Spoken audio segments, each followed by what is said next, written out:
Perhaps we need some outside universal threat to make us recognize this common bound. I occasionally think how quickly our differences worldwide would vanish if we were facing an alien threat from outside this world.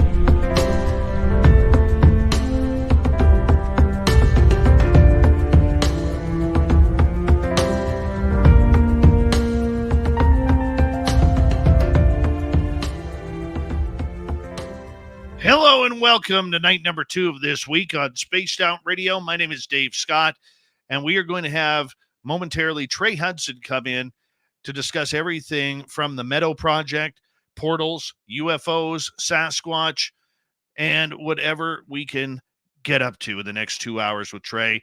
It's going to be a great show. He's one of my favorite people in this field, man. One of my favorite people, and I know you're going to enjoy him if you have never heard Trey speak before. Hey, hope you're having a great night, because I am, and I hope you are too. Let's say hello to everybody, shall we? We have Tim Mothman in his goatee in the gold medal position. Race fan with a silver, SJ with a bronze. Moving on down, Lee the Bee, how are you? Robert Lamoth, nice to see you. Hi, Simon Likeable and Thunderhead. Deanna Ann and Karen in the Woo Train, how are you? Jimmy J. Jordan Gonzalez, welcome to SOR Chat. Thank you for joining us. Flat 6 is here. Flat 6 will be signing autographs after the show. Line up to the left of the studio, if you don't mind. To the left of the studio. Little Timmy in the backwoods, how you doing?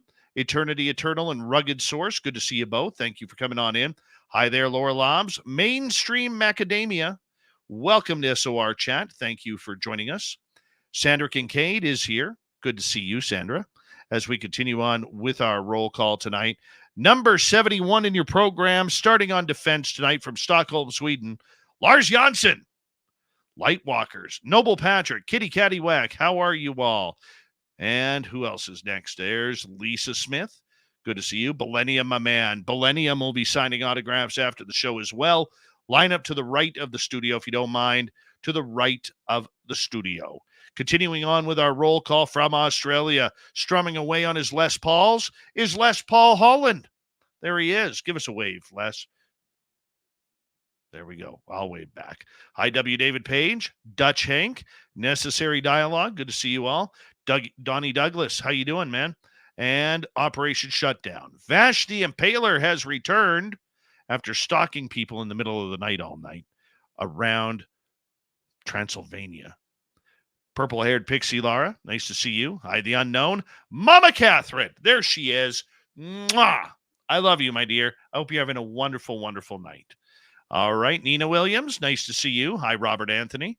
And who's next? Pam Harris, nice to see you. Christine Lynn, Laura Lee Seaton. Algaray over on Twitch, so excited about Trey Hudson's Meadow story that he's done 500 leg presses in a time span of 3.5 minutes. All in the case he has to chase Bigfoot later. Philip Mouche Perry, nice to see you. And who's next on our list? Well, let's scroll on down. There's Jay Truth Seeker and John Lamb. Good to have you both here. And who's next? Richard L. Moore. Nice to see you. As we continue on with our roll call tonight. Crystal J. Nice to have you back. As we continue on with our roll call. Henry Franz. Welcome to SOR Chat. Thank you for joining us. And who's next on our list here? Scrolling on down. Human Carl is here, a great veteran of the United States Air Force. We love you, Human Carl. Hope you're having yourself a wonderful, wonderful night. Eric J., thank you for joining us. Hi, Deidre. Good to see you. Jessica S.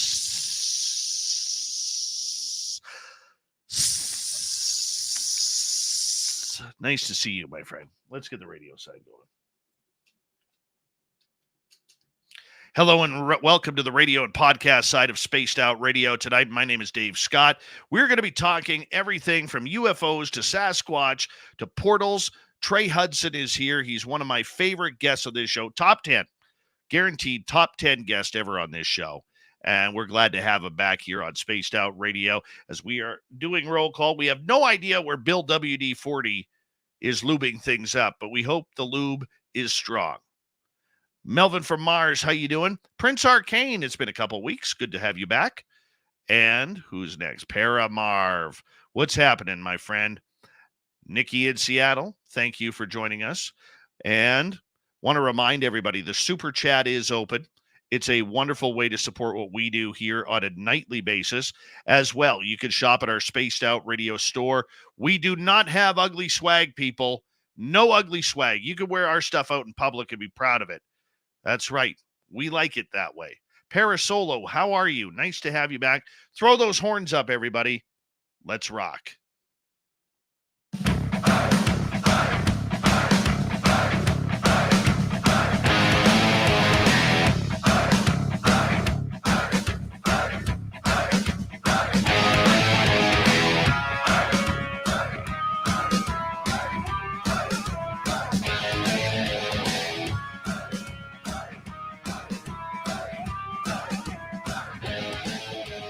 From the mountains of central British Columbia to you listening around the world, this, my friends, is Spaced Out Radio. I am your host, Dave Scott, sitting in the captain's chair of SOR headquarters.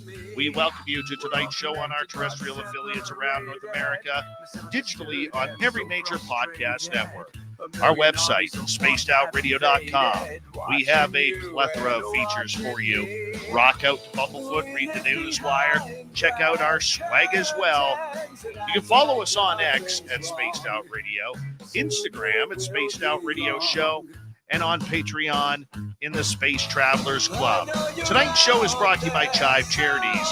Help make the world 10% happier by visiting Chive Charities today. You can find them on our website. We have a wonderful show for you tonight.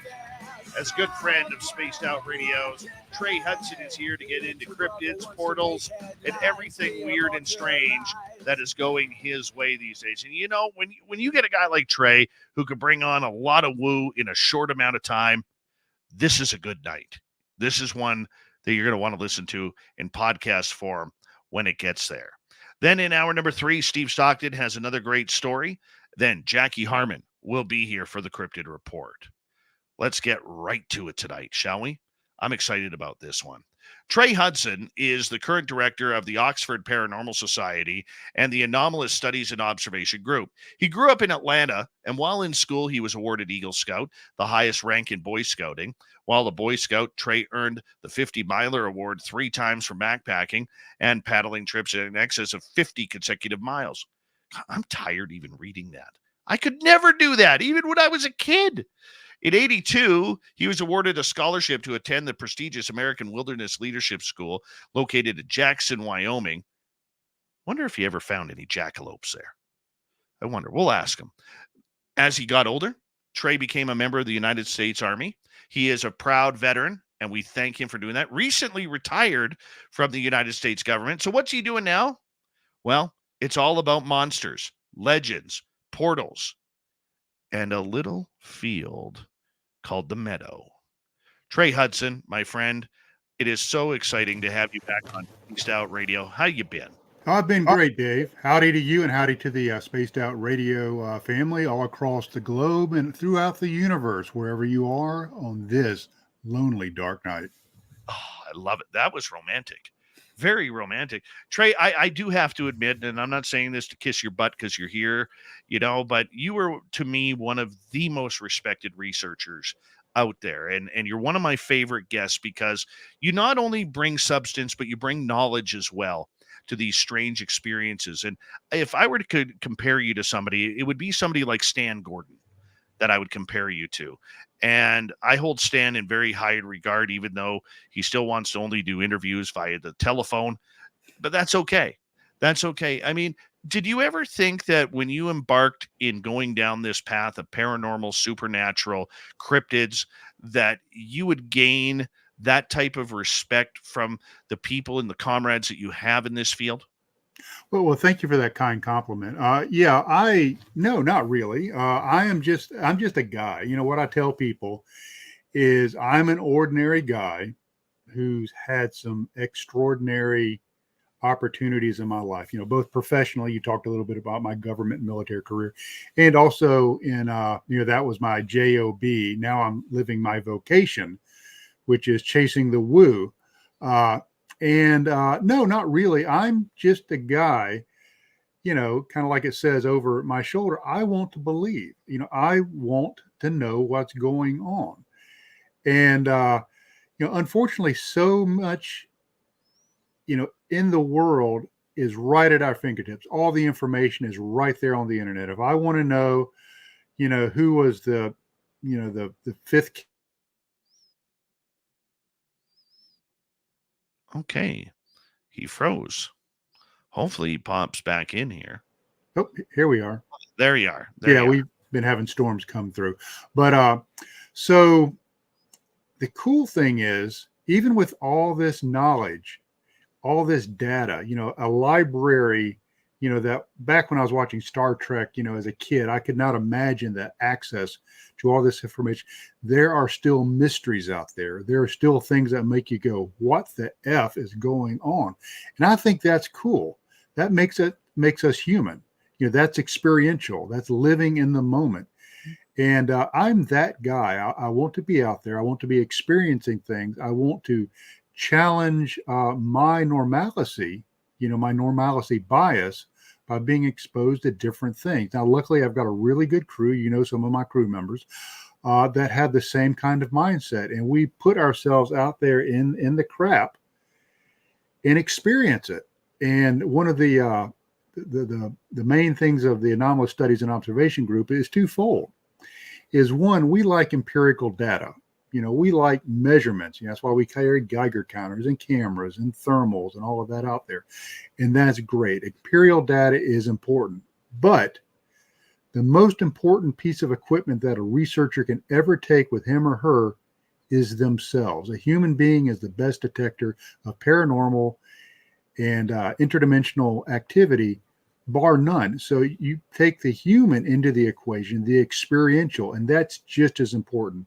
So we attack these problems, we attack these mysteries and these big questions in that way. And we have gotten some, in my opinion, extraordinary results. And I'm not a guy out there that's necessarily, tooting my horn all the time. I try not to, but fortunately, our research speaks for itself, and thank you for those kind words. I've had other really well-known researchers come and say, you're doing some of the best work out there because you just very methodically plod along and share it with us. These experiences aren't my experiences. They aren't experiences that belong strictly to my team. They're the world's experiences, and I want to share that with everybody.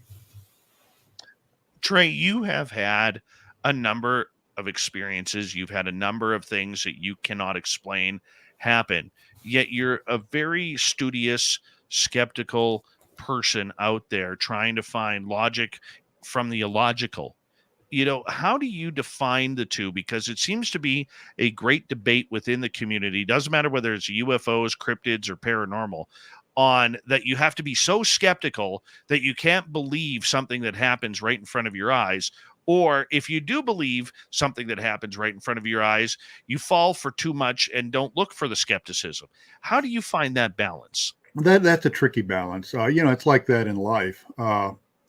Is kind of like Ronald Reagan said back during the Cold War: trust but verify.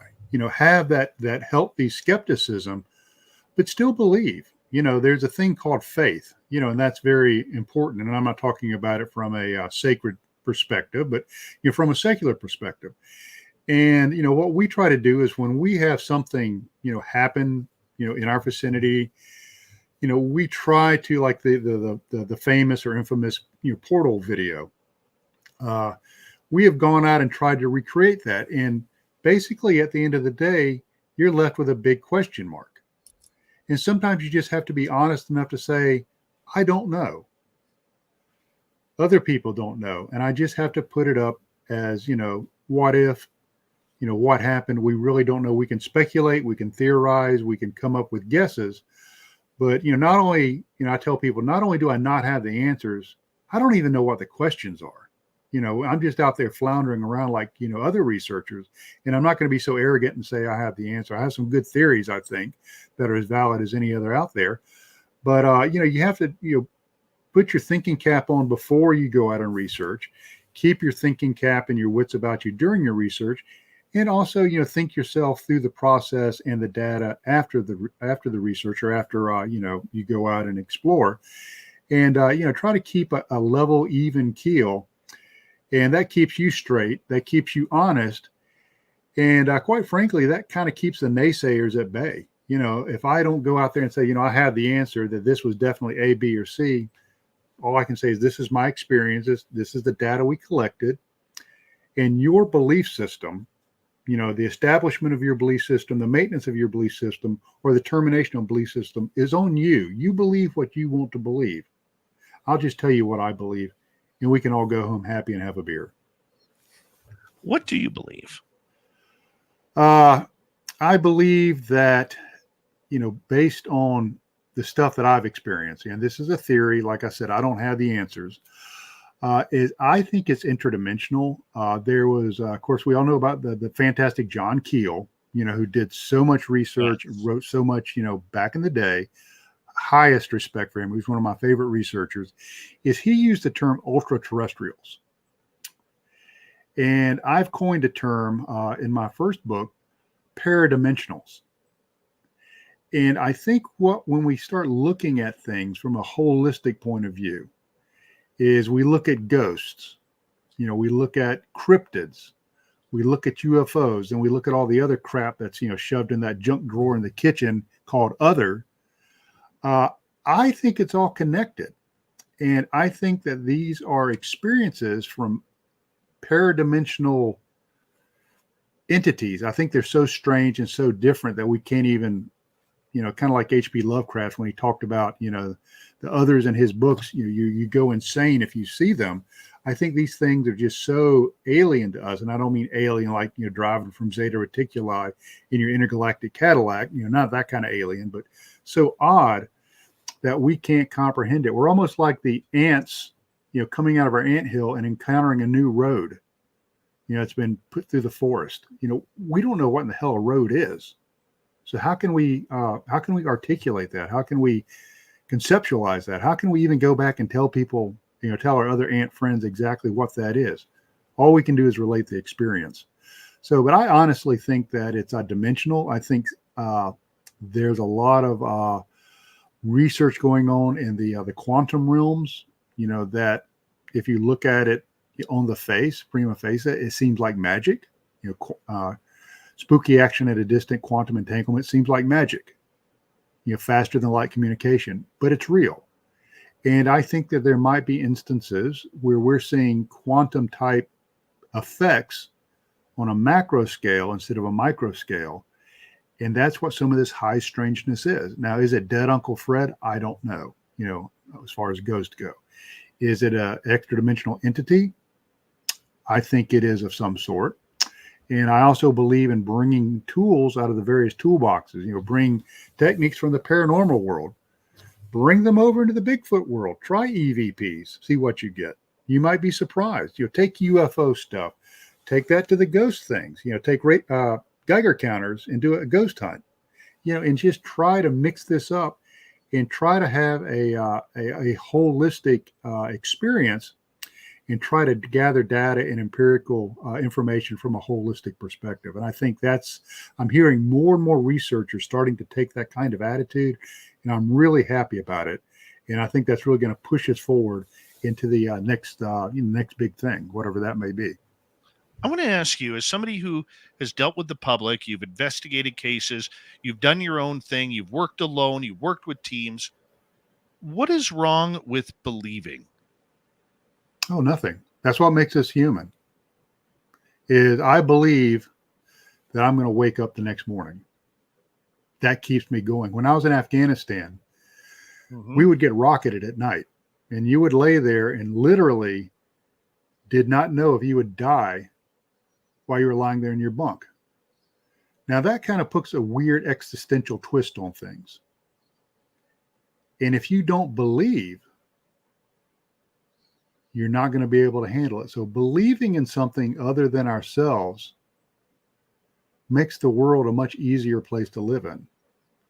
It helps put things into perspective that maybe is outside of our realm of understanding.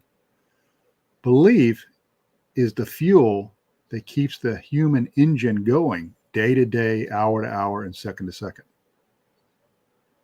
I love it. That's a great answer. A great answer on regarding that. Why do you think then that people struggle to believe? And I let me explain that for a minute to make my point. Every couple of weeks, I do a ghost tour, Mm-hmm. a real paranormal investigation at our local museum to raise money for it. And I tell people point blank, if you see something out of the corner of your eye, tell me what you saw. Don't explain to me what you saw. Tell me what you saw, because the minute you start to think about it and explain, your mind is going to try and justify, oh, that was just a bug, or that was just my friend moving on the side of me, when realistically it was somebody going, hey, in your ear. Yeah, that's a great question. That's we all suffer from that. And I'm trying to remember if it was Toto or not Toto. Doggone it. It's a song called When I Was Young, I Was Taught to Be Logical. That I can't remember the song, but when we're younger, the whole world is a mystery, and every day we're learning something new. We're learning what a daffodil is. We're learning, that dogs, like us for some reason. We're learning that we can take trips in these things called cars, and everything is a miracle. And then as we get older, and don't hear what I'm not saying. I'm not bashing the way the world is. We have to live inside the world we're given. So we're taught to read, we're taught to write. And as we start learning to read and write, and it's a whole process of neurolinguistics, our box starts getting smaller. And as we learn to communicate, we're trapped by our own language. And then we get even older than that, and we start learning about things like mathematics, calculus, fantastic stuff. But it really starts conditioning the left side of our brain, and it starts becoming dominant. And then we build around us a wall. And this wall puts us in something called a normalcy box. And we get so invested on what is normal that anything that sticks out of that, or anything that doesn't go into that box conveniently, in order to keep our sanity, is we disregard it, because we have to think and have to believe and have to continue the false idea that we are always maintaining control over our lives in our environment. So somebody that has a very rigid belief system in normalcy, their normalcy box and normalcy bias is so strong, and you go out there and you say, I saw a creature in the woods. It was 12 feet tall, covered in hair, smelled like a sewage plant, and it ran me out of the woods. I'm an outdoorsman. I know it wasn't a bear. I know it wasn't this or that. Somebody that's so rooted in their normalcy, and they have so much emotional capital on what they perceive as real, they're going to say, you're out of your mind. You're crazy. You didn't see that, because you're attacking their idea of what is. You're attacking their idea of the stable, controlled world. And people put a lot of emotional baggage on that, and they put a lot of investment. When you start cracking at their idea of what's normal, you start cracking it at their idea of what is the world, they can get really angry. And that's why we see a lot of pushback, not as bad now, but you're back in the 40s and the 50s, especially like with Project Grudge, Blue Book, and the UFO phenomena was mocked. People that had experiences, with ghosts years ago, were put in an asylum. They were crazy because you were challenging the status quo. And that makes people nervous, and that scares people. Now, thankfully, we live in a world now where that type of talk is a little more, common. I was lucky to go to a university I studied under Dr. William Roll, Bill Roll, the famous parapsychologist. So I did not get locked into that box, during my informative years, but a lot of people do. And that's why people get really scared sometimes when you start talking about, the woo or the other, because they feel like they're losing control. And that's an existential crisis for them. Yeah, I see that. And I can see where that would be a problem with, trying to figure out belief versus skepticism and Right. everything kind of in between. For you, as we got about 3.5 minutes to go before we have to go to break at the bottom of the hour, Trey Hudson, our guest tonight on Spaced Out Radio. The first time you saw something strange, albeit a monster, a ghost, whatever it may be, how did you question yourself and your own reality? That's a good question. I think I've got some repressed memories of high strangeness back when I was very young. I was kind of frightened by it for years. And then, just being an inquisitive fellow, that kind of got the better of me. And, more I started off as a paranormal researcher, and I started hearing, disembodied voices, footsteps, and just the curiosity, overtook everything. I'm like, that's really crazy. I want to know more. And so now I'm at a point where it's like, oh, that's just disembodied voices. Yeah, that's common. That we do that all the time. But for me, it really sparked an interest and a desire to know more. So that was kind of the way it was with me. Is it really just made me want to find out what was going on. And that is the big thing. What is going on? What is happening? What are the mysteries you love? I know you're out in the forest all the time. One of your teammates, Jessica Jones, is hosts the Crypted Huntress here on Spaced Out Radio's YouTube channel every Sunday, and she is just a wonderful, wonderful breath of fresh air each and every night. For you, when you look at your team and everything that you've put together, what is your goal? Will we ever get the answer? No. But I'm hoping that we build up enough experiential occurrences that we record. And that's one of the main reasons I write the books is they're records. And we capture enough empirical data that perhaps, in the future, the next generation, I turned 60 this year. So the researchers coming after me will be able to take this and actually use this to formulate the answer or understand the world and the universe, or more, may I say, the universes a little bit better than we do today. So I hope that it's, data kind of like Holzer's, information, Keel's information, now we're using that today to further our own research. Hopefully that it will be, looked at favorably by future generations. I think the future generations are going to be much smarter than us in all of this. The reason why is they're a lot more open-minded spiritually. They're a lot more open-minded to the experience and the candor of it all.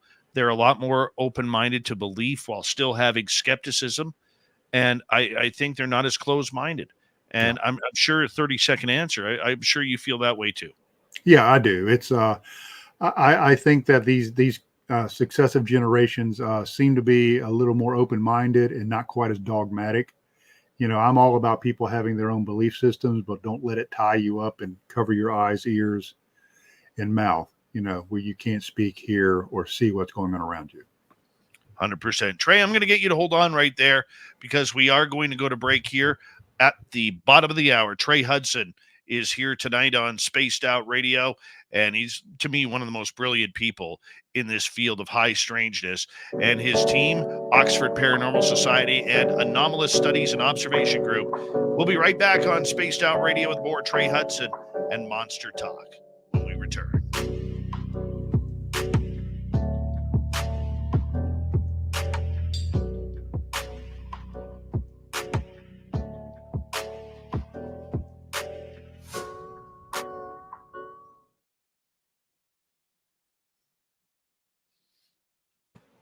All right, my man, we are clear. Just a reminder, our YouTube and podcast audience can hear us. Okay. Just our radio audience can't. Yeah, so good stuff. I mean, I absolutely love this stuff. I love it. I love it. I'm just so glad that I'm at a time in my life where I'm still reasonably fit enough to, still do research and, have the financial means to do it. And more importantly, the time. Oh, yes. I totally get it. I just want a Trey Hudson business card that says Trey Hudson Monster Hunter on it. Yeah, it's not quite that cool. It just says Trey Hudson, soldier, statesman, and friend of the working girl. No, I'm kidding. That's not what it says. It does not say anything about working girls. It just says Trey Hudson, author, researcher, and lecturer. So put Monster Hunter on there. Yeah, Monster. You'll feel better if you do. Yeah.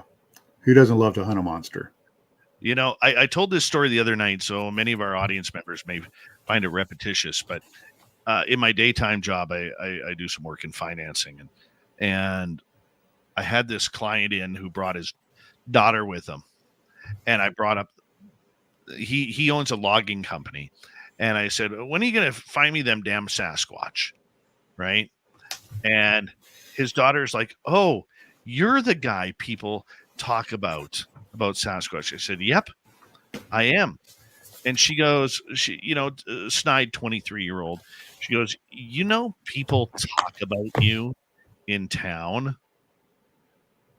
And I knew she was trying to give that like aren't you embarrassed kind of tone, right? I said, yes, I do. I said, but let me tell you something, young lady. The majority of those people who are making fun of me in your conversations, they've come to me to tell me about their strangest stories that happened to them. So just remember that. Yeah, that's that's kind of, my attitude is I'm early in my career, I used to really fret about, what other people thought, decisions I'd make. Unfortunately, in my business, I had to make a lot of really unpopular decisions. And I finally got to a point that, I really only care about the opinion of people I respect. And that's a very small number. So, whatever, I really don't care. And I'm just happy to, live my life. And if people like it, great. If they don't, great. Just go do you, I'll do me, and we'll all go home happy. Oh, I agree. Yeah, I agree. I just found it funny because here she was trying to embarrass me a little bit, right? And I just turned it right into something else she didn't expect. But I did get the typical 23-year-old eye roll after that, which was kind of fun. I had a good laugh with that. It's I just remember when I was, that age, and I was immature and was really concerned about things that I should not have wasted time being concerned about. But in the end of the day, I just, I know that, women want me and men want to be me. So, I just go home with that. No, I'm kidding. I'm kidding. But you had me there for a second. Yeah, no. Totally had me there I'm like, oh yeah, okay, I'm buying this. Hold on. But right. It's you got to be in this business. You have to have a thick skin. I have tried very hard to stay out of some of the inter-community crossfire and fighting. I actually had somebody I know in the business say, you just always seem to stay above that. And I'm like, I am not going to get on Twitter or X now and engage with people. I'm just not, it's not a good use of my time. And, but, other people, like we were talking about earlier, just like to, roll up their pants legs and just jump right in it and stir the pot and, just keep it going. And that's just not a good use of my time. No, I hear you, buddy. I hear you. We got about 45 seconds before we're coming back here. But yeah, that's. Yeah, I've had people in the field. Yeah, I've had people say, "Oh, why don't you do a podcast? Why don't you, why don't you monetize some of that?" And I'm like, number one, I'm too busy researching and writing, and number two, I just I just don't want that negativity. I mean, there's a lot of good stuff that comes along with it. Oh, But, yeah. now tell me, is there any negativity in this business? Oh, let's not even go down that conversation. Yeah. Jessica and I have some conversations sometimes, and I'm like, oh, wow, I don't know how you put up with it. I know. Her and I have had those same talks. Hold on right there, Trey. Mm-hmm. We're coming right back.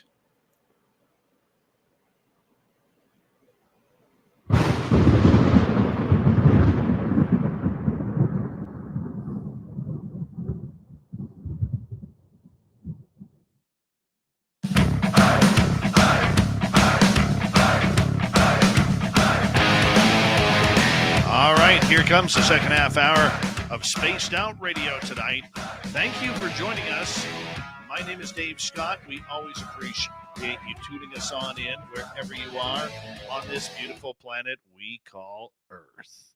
All right. Reminder to all of you that if you missed portions of this show or others, you can always check out our free archives by going to youtube.com/Spaced Out Radio or join us on any major podcast network. Our website, spacedoutradio.com. We have a plethora of features for you. Rock out to Bumblefoot, read the Newswire, check out our swag as well. Follow us on X at Spaced Out Radio, Instagram at Spaced Out Radio Show, and on Patreon in the Space Travelers Club. We continue on with researcher, author, lecturer, Trey Hudson, who's here hanging out with us, talking about monsters, legends, and the folklore that goes along with it. Trey, thank you so much for entertaining us tonight. Oh yeah, I'm better than a dancing bear or monkeys riding dogs. I love it. I want to ask you, because you have no real care what you're researching. It might be UFOs, it might be paranormal, it might be ghosts, it might be Dogman, Bigfoot, other cryptids, whatever it may be. What's your favorite? Oh gosh, that's a good one because like I said earlier, I went into this field as a paranormal researcher, a ghost guy. I'd go into haunted houses and businesses and all of that stuff. And I have always been interested in UFOs, UAPs. I had several sightings experiences myself. And then of course cryptids. I was a kid of the 70s. I saw Bigfoot, the Legend of Sasquatch, the docudrama that came out that was so popular. So I kind of liked it all. And, what I call myself now is, I'm not a paranormal researcher. I'm not a cryptologist. I'm not a ufologist. I'm a weird crapologist. If it's weird, I want to know. And I just, I like researching all of it. And I like seeing how it's all interconnected. And I'll give you an example of one of the things that happened to us in the Meadow. We have some really, really cool footage off of thermal of entities, and their heat signatures, about 6 foot tall, about 2 meters, 1.75 meters tall, about 1.5 meters wide or 1 meter wide. And, and they're very distinct heat signatures that did not correspond with the known locations of any team members. And nor did we see people come into the area that we were researching. They just sort of appeared. And so if I'm a paranormal guy, I'm going to look at that and I'm going to say, that's a ghost. That's a ghost. You captured a ghost. If I'm a Bigfoot dude, I'm going to say, those are juvenile Sasquatch. They're about 6 foot tall. That's what those are. There's reports of Sasquatch in this area. Or if I'm a ufologist, I'm like, oh, those are extraterrestrial entities since there's been UFO sightings in this area. So why not say, yes, it's all of those and no, it's none of those all at the same time? Kind of the Schrodinger's cat thing. It's just a weird entity that manifested as heat that we picked up with our equipment, and leave it at that and try to leave the labels off of it, because labels are limiting. As if you say ghost, there are people, oh, that's dead Uncle Fred. That can't be anything else. And then you really start peeling back the onion and say, okay, what is a ghost? Articulate, what your metric is on defining a ghost. And when you get down to that organic level, people a lot of times cannot articulate it. Or, how do you determine that something is definitively a Sasquatch on thermal? All you can really say, it's a heat signature that matches descriptions of what people say are Sasquatch, but maybe it isn't, maybe it isn't. And when I find out, when you kind of take the baggage of labels away, it's very freeing. It's very empowering, because you can kind of start looking at this stuff from different angles. And you quickly see that all of these are facets of the same diamond. All of these things are interconnected. And there's a fantastic book, Gods of Aquarius. This is my autographed copy by Brad Steiger. And in it, he's talking about UFOs and ghosts. And he has pictures of Bigfoot in here. So he was, looking at this stuff holistically back in the 70s. Same thing with John Keel, and of course his wonderful book, Haunted, Our Haunted Planet. And they were looking at this thing more holistically. And I think that's really the way to go about it, is have a very broad mind. And, and if using the label ghost, worked for you, that's fine. But don't be so dogmatic. Right. I remember I was at a Bigfoot conference one time years ago. That's where I met Bob Grumpy Wilson and, Jessica and, some of the other gang. And I was a paranormal researcher, and I had a shirt that said paranormal investigator on it. So all the Bigfoot dudes were kind of looking at me giving me the stink eye. It's like, what are you doing here? This is our camp, our campfire. You're not allowed to come in here and make s'mores. This is our convention. But during breaks, they would come up to me kind of quietly and say, hey, I don't want anyone to see me talking to you, but I had orbs while we were researching Bigfoot. What's going on with that? That's more like ghost stuff. Or we had, disembodied voices coming from areas where there was nothing else. Or we saw, these figures, these vaporous figures floating around. So, I think, if we're really honest with ourselves, we experience a lot more if we open up our mind and open up our belief system. I can see where you would have that happen. I was just at my first Bigfoot conference, this past year in Nebraska, and watching the people, who were very, very adamant, there is no connection. This is straight science. There's nothing weird about this, and everything that goes along. It baffled me a little bit, because I'm a firm believer that everything is tied together.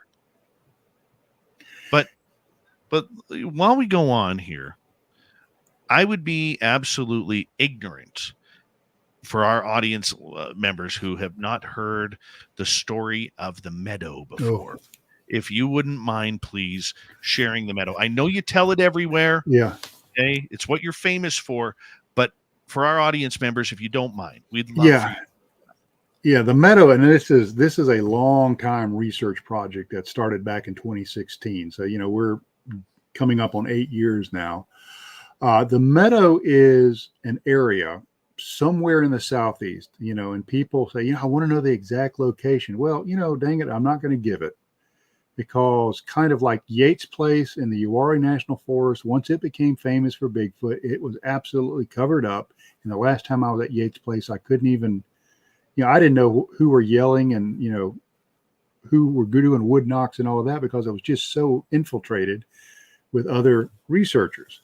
So I keep this area secret. It's somewhere in the south. It's somewhere below Virginia and east of Arizona. So somewhere in the south. But it is a location that literally is a meadow. It's a field. And then there's like ancillary areas around it. It's an area of high strangeness, and we're familiar with Skinwalker Ranch. And what a lot of people don't realize is the whole Uinta Valley, the whole Uinta Basin is weird. There's a lot of weird stuff that goes on in that region. So this is the same thing. But we started researching this very narrow, micro area called the Meadow. And there we have had everything from cryptid sightings. We've had UFO sightings. Like I talked about the entities before. And probably the thing that we're the most famous for is our team started recording on their thermals back in 2017, something that looked like a box or a cube, which is very interesting because in a UFO lore, boxes and cubes are very important. There's a lot of UFOs that manifest as a box or a cube. Even Katie Page, when she talks about her experiences out of the Colorado Ranch, talks about boxes and cubes. Yes. The prima materia of the alchemist were represented as a box or a cube.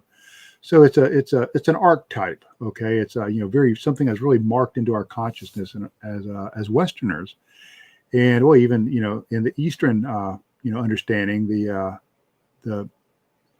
in Medina, I think it's Medina, there's a box or a cube that during the Hajj, people walk around a big black cube. So anyway, so they were seeing this cube manifest itself on thermal, not visible with the naked eye, only on thermal. And it would be in one part of the meadow, and then it would kind of dissipate, and then it would pop up in another part of the meadow and dissipate. And so we were, after seeing these entities running around, we were able to get a team over to where the cube had just been, where it had dissipated, and we sent a team into that area. And two interesting things happened. Number one is, as we're watching them on thermal, their heat signatures disappear. It's like they do not exist anymore. Now, this was in February, so there's no vegetation, there's no trees. We have tried to recreate it during the same time of year.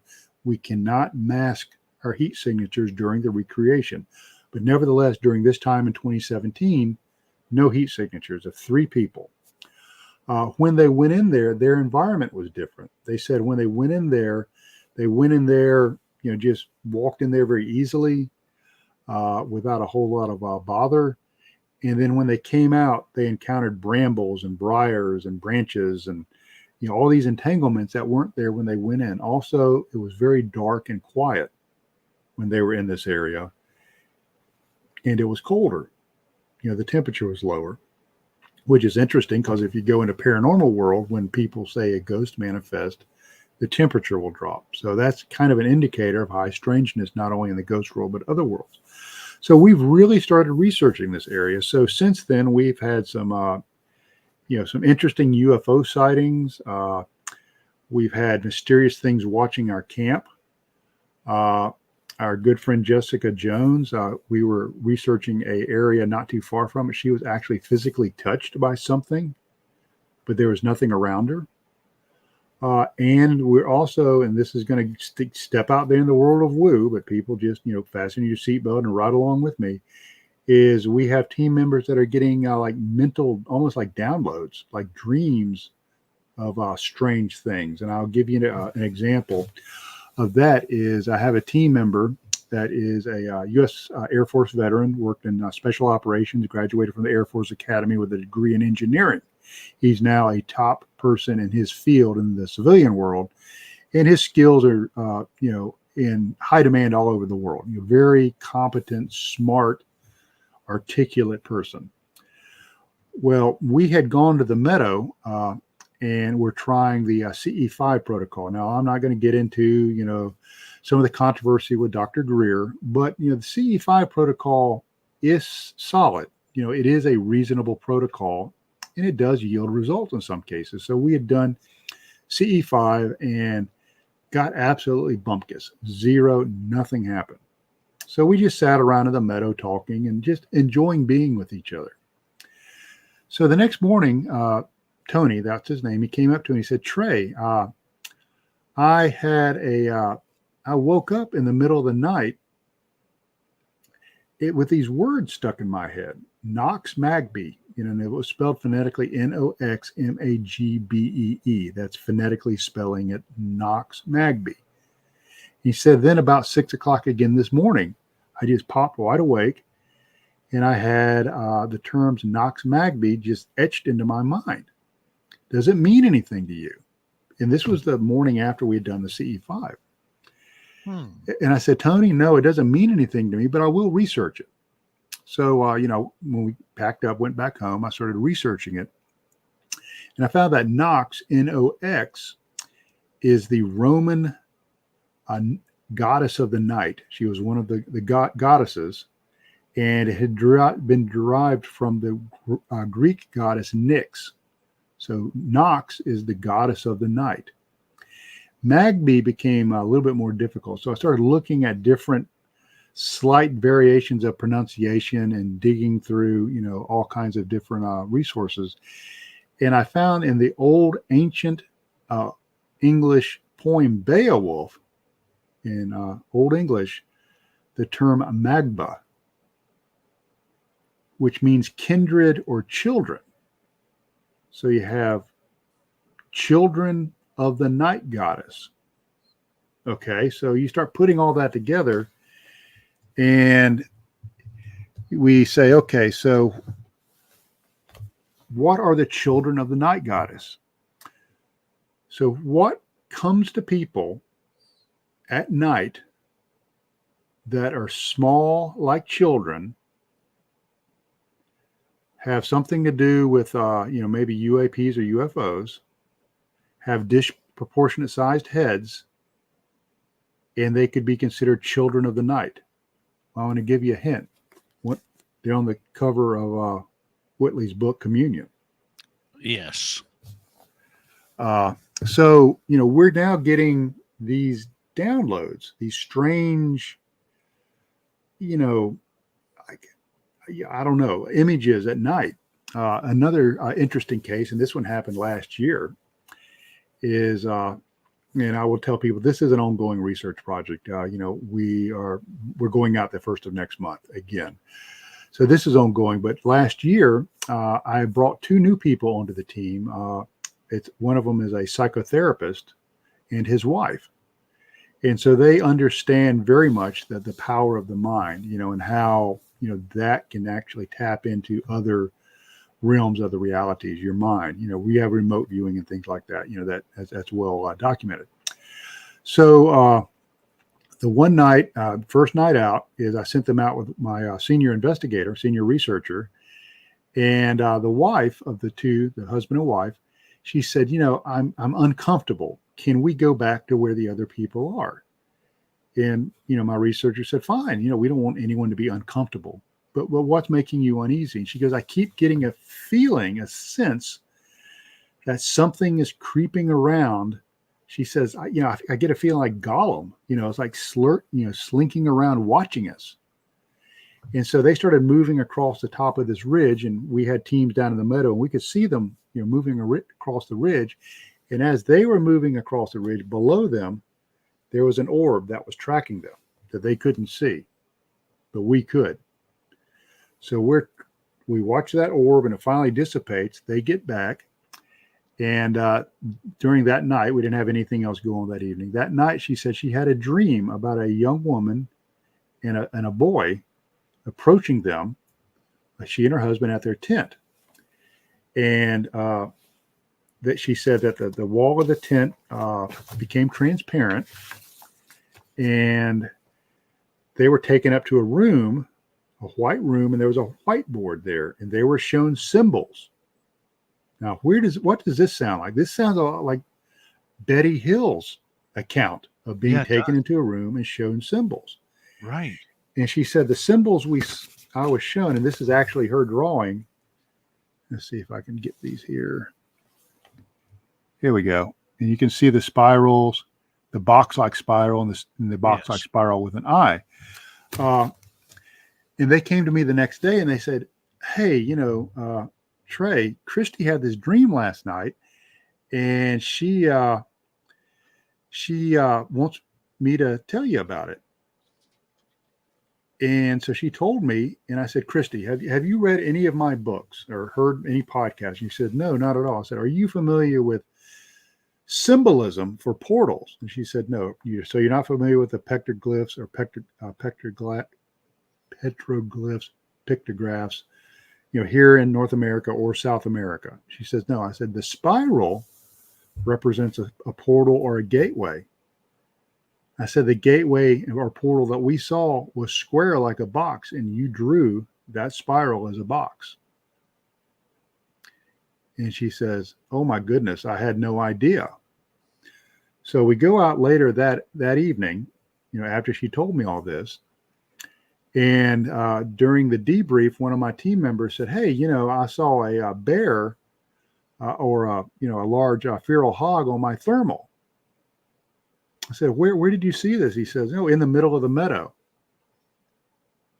I said, so describe it. He said it was like something slinking along the ground that was putting off a heat signature. And I just assumed that it was a feral hog. I said, so you recorded it on video, right? On your thermal? He goes, no, I just thought it was like a bear. I said, we were in the middle of a field. It was surrounded by people. What animal in its right mind would go through an open field surrounded by people? Christy was talking about something slinking around the night before. So it's almost like she had precognition. Right.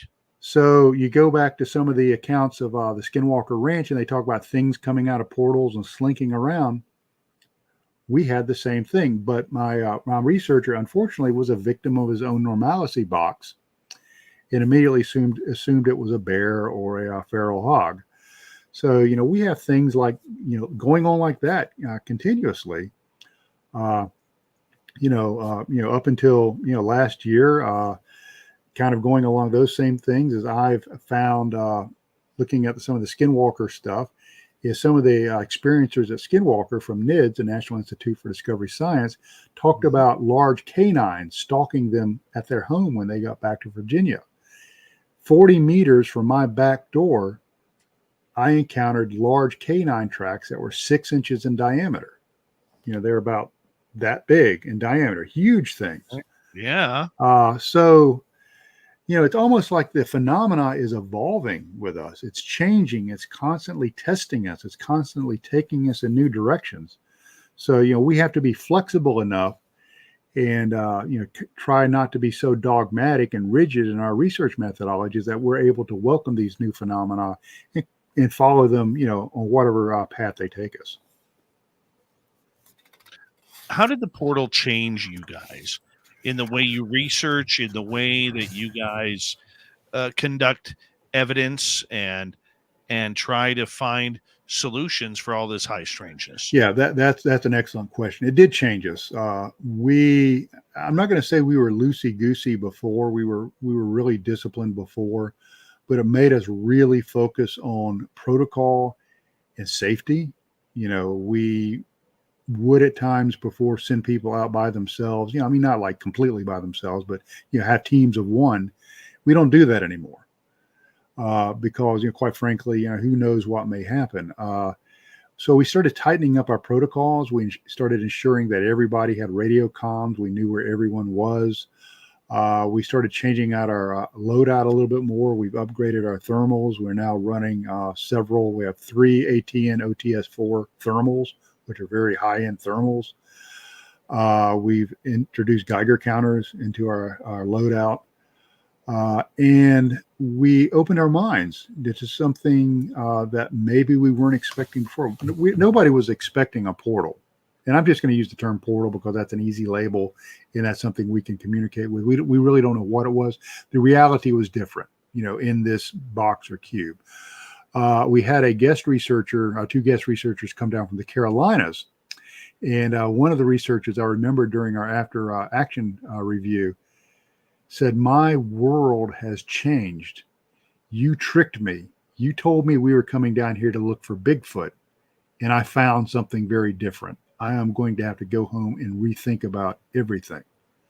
So, it really made us become flexible. We had to become flexible in our understanding and belief, but we had to become a little bit more rigid about the way we went about doing business to capture as much data as we can, to capture the recounting of the experiences with more formal debriefings, and be more formal with the way we go into it. But one of the reasons I brought a psychotherapist into the team is now he can start tapping into some of the more experiential stuff, that maybe gets buried very deep. And I'll give you an example. The very well-known researcher, Bob Wilson, God rest his soul, he passed away this year. Yes. He was back at base camp one time, and we had to break our rule. We left him at base camp by himself. Hold that thought. Sure. Hold that thought on the Meadow story when we return, because this is about to get real interesting here with Trey Hudson and his team of researchers going into this strange meadow east of Arizona, south of Virginia. That's as close as he'll tell us where it is. Spaced Out Radio continues right after this with Hour 2. This is Spaced Out Radio with host Dave Scott.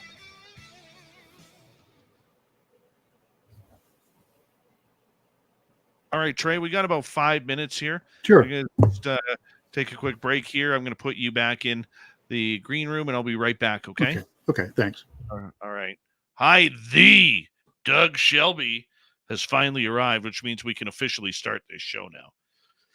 I'll be right back, everyone.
All right. I am back.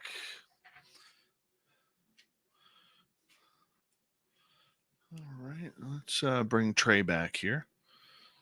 How you doing, buddy? Oh, good. I was going to show you that photograph of the canine prints. Here, let me just bring you. Oh, wow. Yeah, that's a 6-inch rule. Holy cow. Yeah, it was huge, just absolutely gigantic.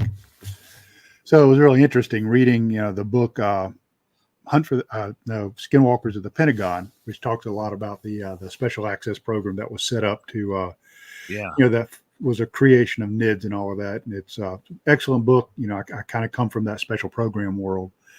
Yes. Gives you an idea of how they're set up and managed.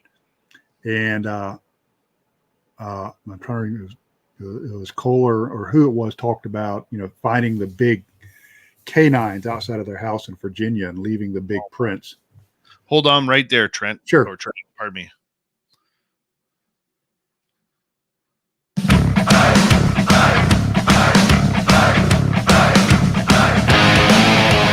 Here we go with hour number 2 of Spaced Out Radio tonight. The Meadow is what we're talking about with Trey Hudson. My name is Dave Scott. Thank you for tuning us in. Hope you got your tinfoil on. Makes it that much more fun. Believe you me. Hey, I want to say hello to everyone listening in on our terrestrial affiliates around North America, digitally on ROTC Radio and every major podcast network. Our website, spacedoutradio.com. We have a plethora of features for you. Rock out to Bumblefoot, read the news wire, check out our swag as well. Follow us on X at Spaced Out Radio, Instagram at Spaced Out Radio Show, and on Patreon in the Space Travelers Club.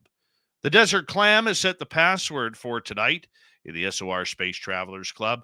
Pointy Sticks. Pointy Sticks is your password. Use it wisely, Space Travelers, as the Clam sets a password each and every night right here on Spaced Out Radio.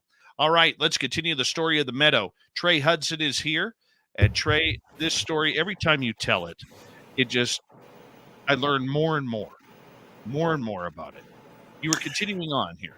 Yeah. I was talking about we had gone down to the Meadow, and it was actually it was the night that we were doing the CE5 protocol.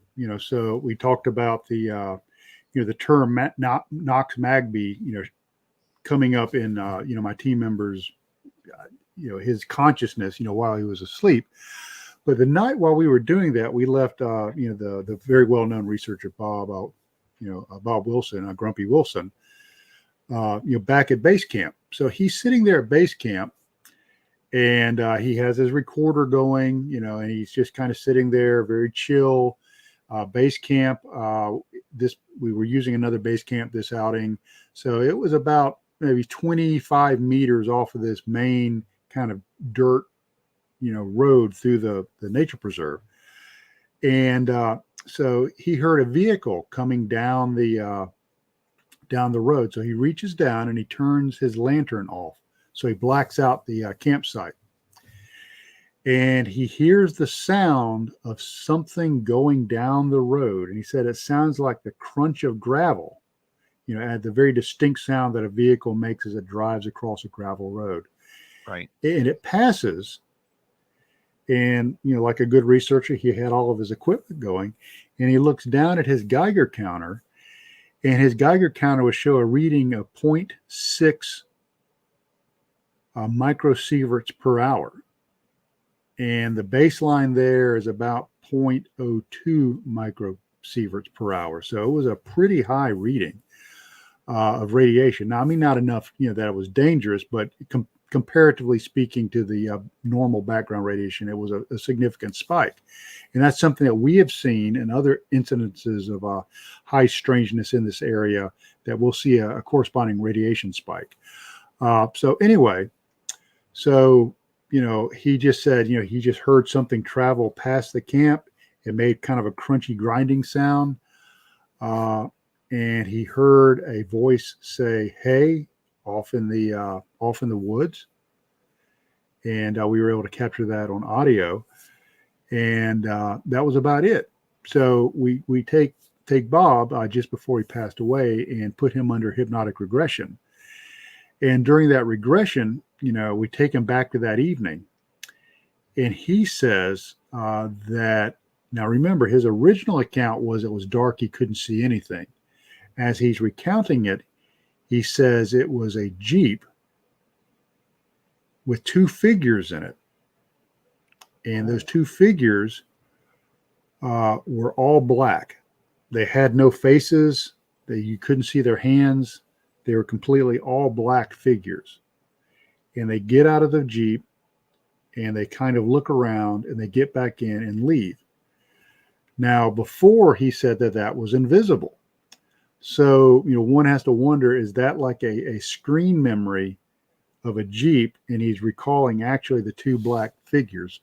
The hypnotherapist and I thought that was probably either a screen memory or his mind trying to deconflict with what he saw and was putting a Jeep in the place of a craft. And unfortunately, he passed away before we were able to do another hypnotic regression. So that's some of the kind of stuff that we're now starting to really peel back the layers on some of these experiences and see if we can get to the bottom of it. We have one team member, after the infamous portal event, she started having dreams and dreams of things coming into her bedroom at night and hovering over her bed. And she would actually wake up with marks on her body. Now, what does that sound like? That sounds like a typical abduction phenomenon.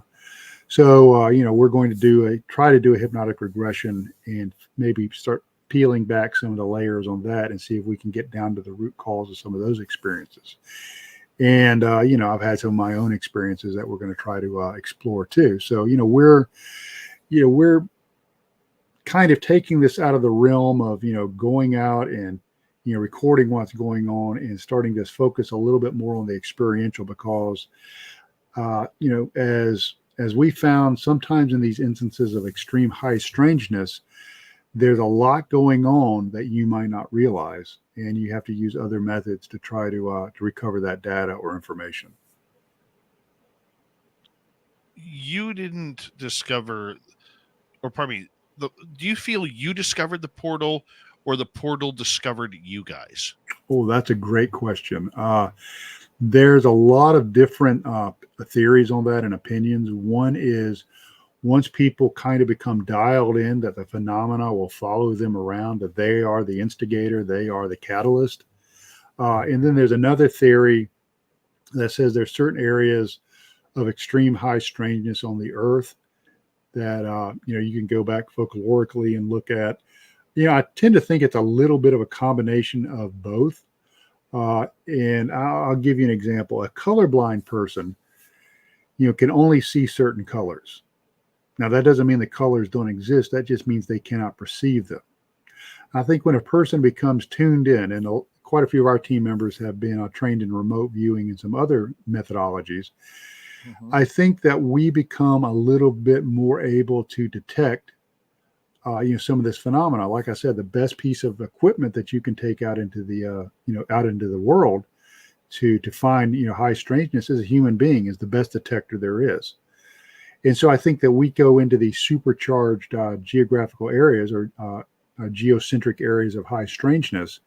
And I think sometimes people are a little bit better able to detect them if they're a little more dialed in. Now, we started using something a little bit different. We started using something called a God helmet or a Quran helmet, which uses electromagnetic pulses to stimulate your amygdala, which makes you more receptive or at least more aware of some of these phenomena as they happen. You use a bunch of different technology when you're out in the field. Like nothing is off limits. Right. Like you said earlier in hour number one, you may take a machine that you use for paranormal and test it out to see if it works on Sasquatch. Right. Have you ever had evidence of say the Sasquatch communicating with you through a ghost box or anything like that? No, not so much a Sasquatch. We don't really know what it was. Now, we did do a rather remarkable SD session in the Meadow. And we were communicating, in my opinion, with some sort of entity. And the entity became rather agitated once we started really drilling down into specific energetics and phenomenologies. Like, there's some theories that portals or gateways or interaction between electromagnetic fields and plasma energy, gravitational fields and plasma energy. So when we started asking about that in particular, the entity started saying, stop, go, like it did not want us to go down that track of questioning. So it's really was a remarkable SD session. We have it on both video and audio. We've had subsequent SD sessions. One of them, and this is really strange, is we had a film crew out with us that were doing primarily a Sasquatch thing, but they wanted to experience some high strangeness. So they came out with us one weekend. And the director I hooked up with an Estes setup, and he started having visions, almost apocalyptic, very dark visions, like dead babies and blood and things like that, and terms like witch and Nephilim, started coming out. And so he had his cinematographer and his production assistant there watching us while we were doing this, and they saw, based on their affidavits, hooded shadow people trying to enter into him while he was doing the SD session, and it freaked them out so much. They'll go out and look for Bigfoot all day long, but this bothered them and upset them so much, was so far out of their normalcy box, they refused to come back to the Meadow, and it upset them that much. So I have to tell people there's a danger to this stuff. It's not something you can go into without really understanding what you're getting into. Gary Nolan, the scientist, has done a lot of neurological studies on people that have had encounters with high strangeness. And what he's found using magnetic imagery, resonance imagery, is scarring on the brain, almost like multiple sclerosis. And then the Defense Intelligence Agency has released some reports now that show physiological effects of encounters with high strangeness, akin to radiation burns or radiation exposure. We've had several members die. Two of the members that encountered the portal are now dead in my team. Really? Yeah. I knew one. I didn't know the second one. Yeah, Bob was the second one. After that experience, his cancer came back with a vengeance. Do you think the portal had anything to do with that?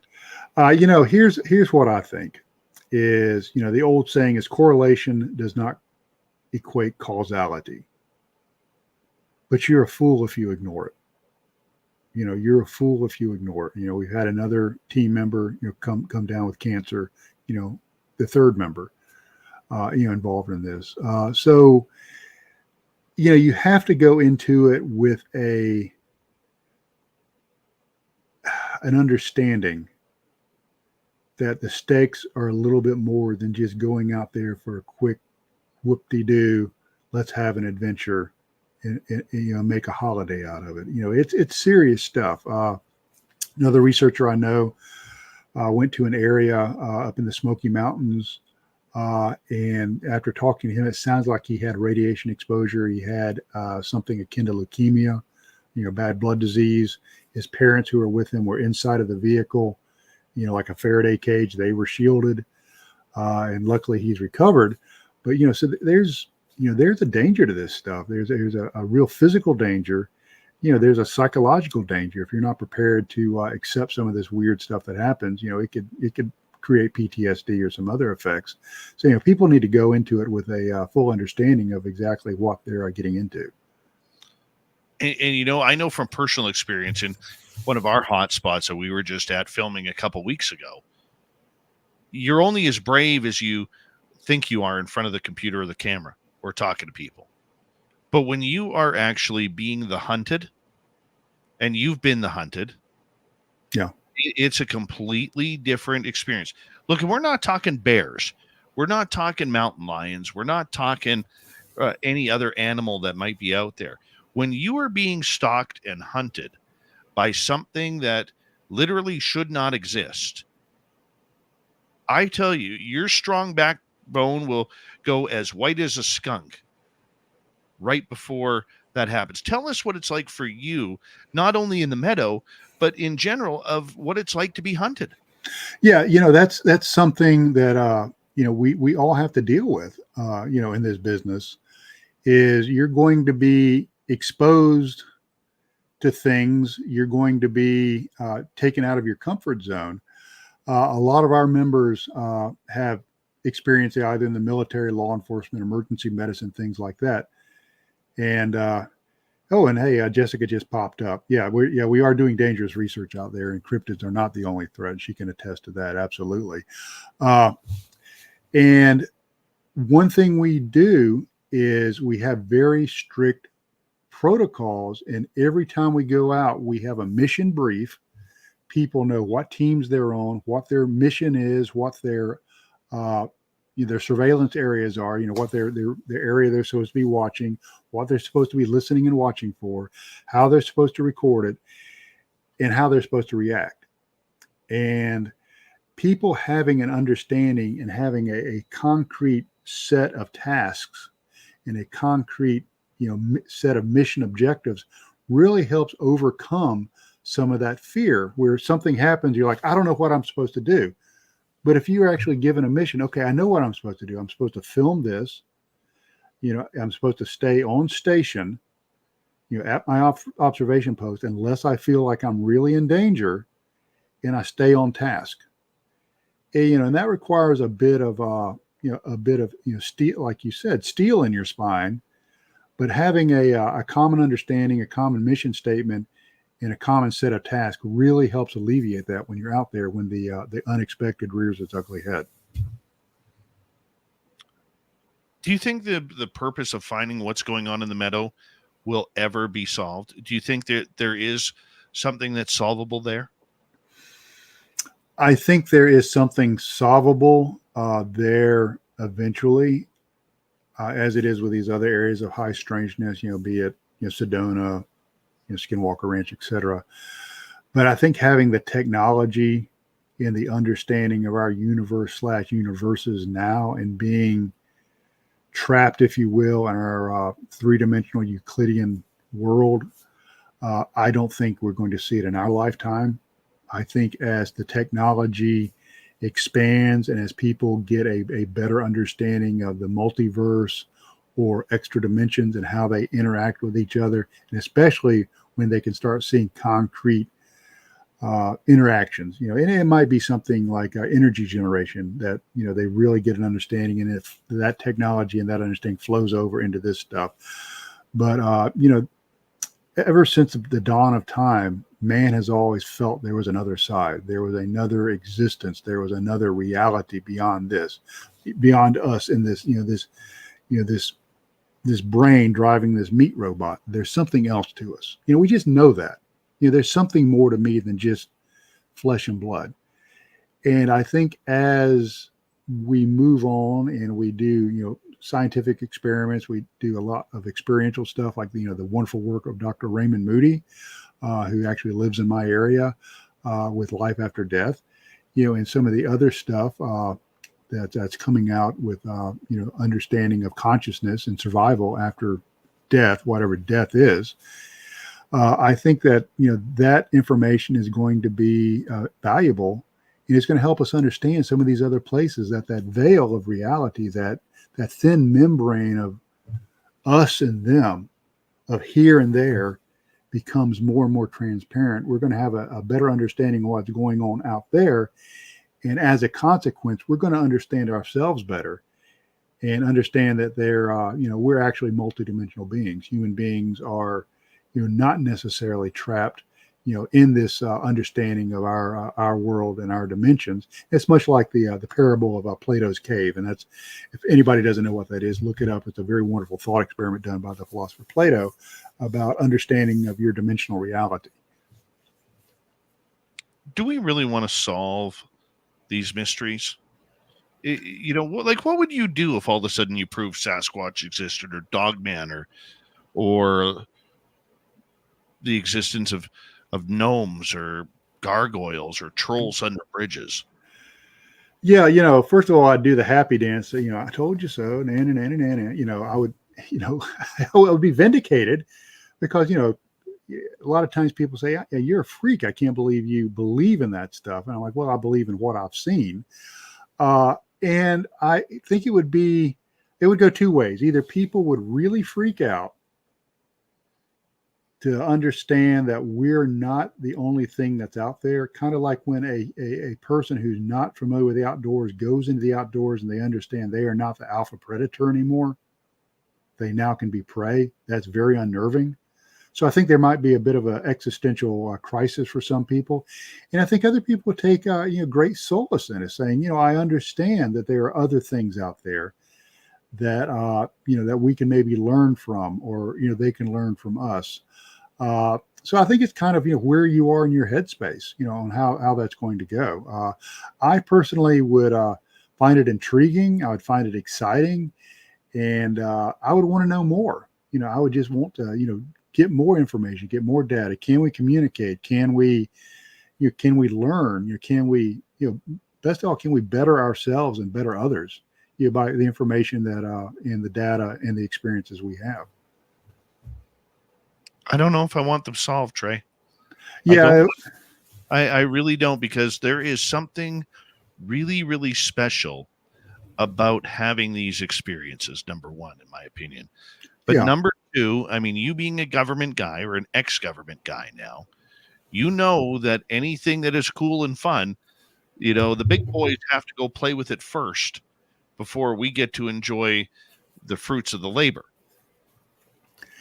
Yeah, and that's the sad part of it. I always get really tickled, when people make the hyperbolic statement, the government can't keep a secret. Yeah, the government, believe me, the government can keep a secret, and they can keep a secret for a very, very, very long time.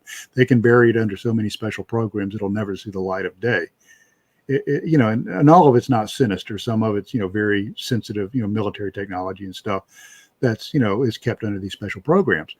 So I would understand the reasoning why, if the government, being our government or another government, did encounter proof positive of Sasquatch, proof positive of other entities, proof positive of I'm not going to say extraterrestrial, maybe extra-dimensional, UFOs or whatever those are.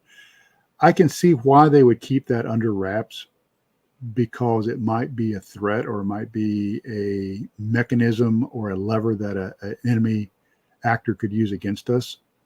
But I think we're past that now. I think we're due some explanations. I think we're at least should see, maybe not the whole series of sights behind the curtain, but maybe giving a peek back there, just so we have a little bit of vindication and we can take a little bit of comfort in that, we haven't been crazy all these years believing in this stuff. But it's a tough one. Disclosure or de-establishment of a special program. There's a lot of moving parts, and there's a lot of politics involved. So, I every once in a while I get really excited about disclosure. I remember when the Go Fast and the Gimbal, Tic Tac videos came out. I think those were really, really important because the U.S. government was saying, okay, we have a highly sophisticated sensor platform at F-18 Hornet. Two people that are aeronautical engineers flying this thing with sensor arrays, and they don't know what it is. I think that's very telling. Right. And on that note, I'm going to get you to hold on right there, Trey, because I know you got a lot more to say on that, but we got to go to break here at the bottom of the hour. Trey Hudson, we have until the top of the hour here on Spaced Out Radio. We'll try and squeeze in some audience questions as well. You're listening to Spaced Out Radio. My name is Dave Scott. We'll be right back, everybody.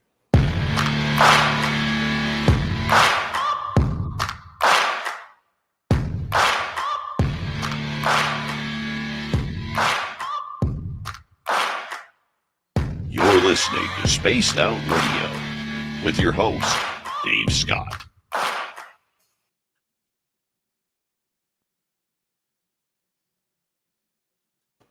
This is a fantastic show tonight, man. Thank you. No, thanks. I feel like people are getting bored hearing this story over and over, but it's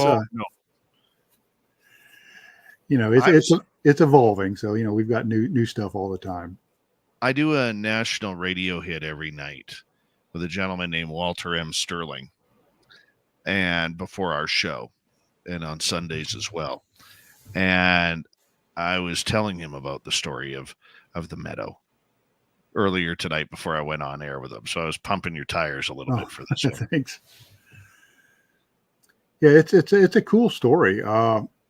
It's really interesting. It's kind of as they say in the media business, it's grown legs. I never expected it to. It all started as just me compiling my notes into some sort of digestible form, turned into a book. And, Philip Mantle was, kind enough to publish it for me. And, it just resonates with people. People just really, really like, they like the story. People seem to like the way we go about our research, which, for me, it's humbling. When I have people like you, and other luminaries say, we really like your work, and like your research. Yeah. It means a lot. It's a vindication of, the hours and thousands upon thousands of dollars I've spent, out of my pocket, personal pocket, doing this. Yes. Oh, man. My goodness, I hate allergies. Yeah. Excuse me. 1 sec.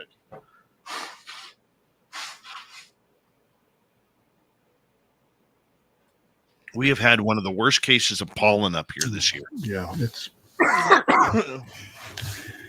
it's been bad down here too. The weird thing is I was exposed to burn pits in Afghanistan. Before Afghanistan, never had allergies. I had the immune system of a beast. Nothing bothered me. Came back from Afghanistan, I'm friggin' allergic to everything now. Oh man. Pollen, dust, cats. This is the first year ever that I've had allergies. First year. Yeah, it's and some people. My daughter is a registered nurse, works in an allergy clinic for pediatrics, and she says, sometimes your immune system just turns on, and all of a sudden you start having histamine reactions, just out of nowhere. So sorry that you're struggling with that. It certainly is no fun. It's not fun. Honestly, it's not fun at all. That feeling that you're always going to sneeze. Yeah. It sucks. But that's why we have a Vicks inhaler. That's right. Good advertising for Vicks. If you want to pay us, we would appreciate it. If your nose is Vokin, it'll Vicks it right up. Yep. Now be careful with those things. I got addicted to those. That sounds kind of dark, but no, I got to where my sinus cavities would not open without a Vicks, and I had to get my ENT to actually detox me off of Vicks inhalers. I have my nose is so bad from playing hockey. Oh yeah. I have about when I went for nose surgery, which I would never recommend anybody for. Worst pain I've ever had. Oh yeah. I was down to 8% of an airway in one nostril and 10 in the other. Brutal.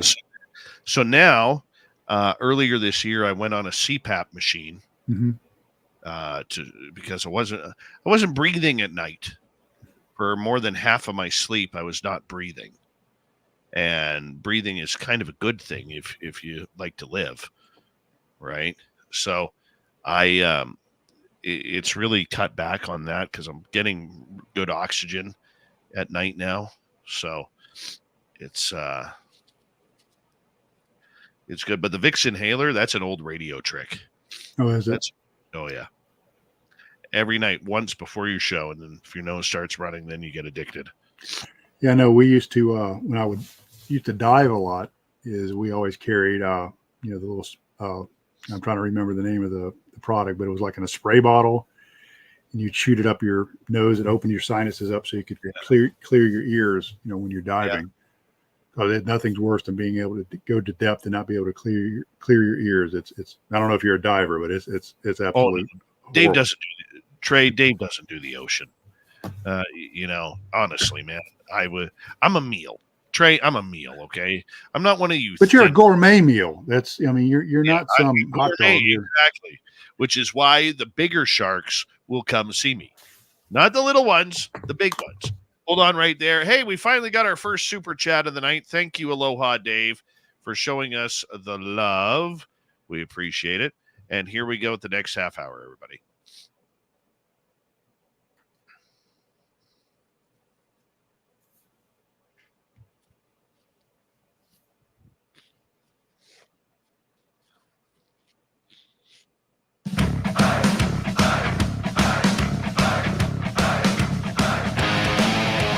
All right, let's kick off the second half of Spaced Out Radio tonight. Trey Hudson is our guest. We're going to get to some audience questions as well. But first, I want to remind you that if you missed most of this show or others, you can check out our free archives by going to YouTube or hit up every major podcast network. Guess what? They are always free. We don't want to be like those other shows and charge you money just to hear an archive. No way. They're free for you. That's what we do here. The mighty SOR. Our website, spacedoutradio.com. We have a plethora of features for you. Rock out to Bumblefoot, read the news wire, check out our swag as well. Follow us on X at Spaced Out Radio, Instagram at Spaced Out Radio Show, and on Patreon in the Space Travelers Club.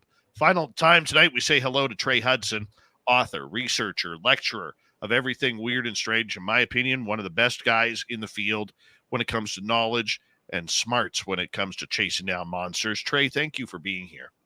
Happy to be here. Once again, hello to everybody out there in Spaced Out Radio world. Before we get to some audience questions, you being a retired government agent, and you got that look to you. You look like you probably look good with an earpiece. I'm just saying. I want to get your take on this disclosure, okay? Because I don't believe in disclosure. I believe in confirmation, that we're seeing a confirmation that there is an existing phenomena that we allegedly do not understand. Because disclosure, I think, especially for the United States government, is dangerous. It's dangerous in numerous ways, and probably more ways than we can even fathom, than just walking up to the podium and having the president say, "My fellow Americans, we are being visited by an extraterrestrial presence." What is your take on what's going on? Are we being played? You know both sides. It's disclosure. Now, I'm going to use the generic term disclosure.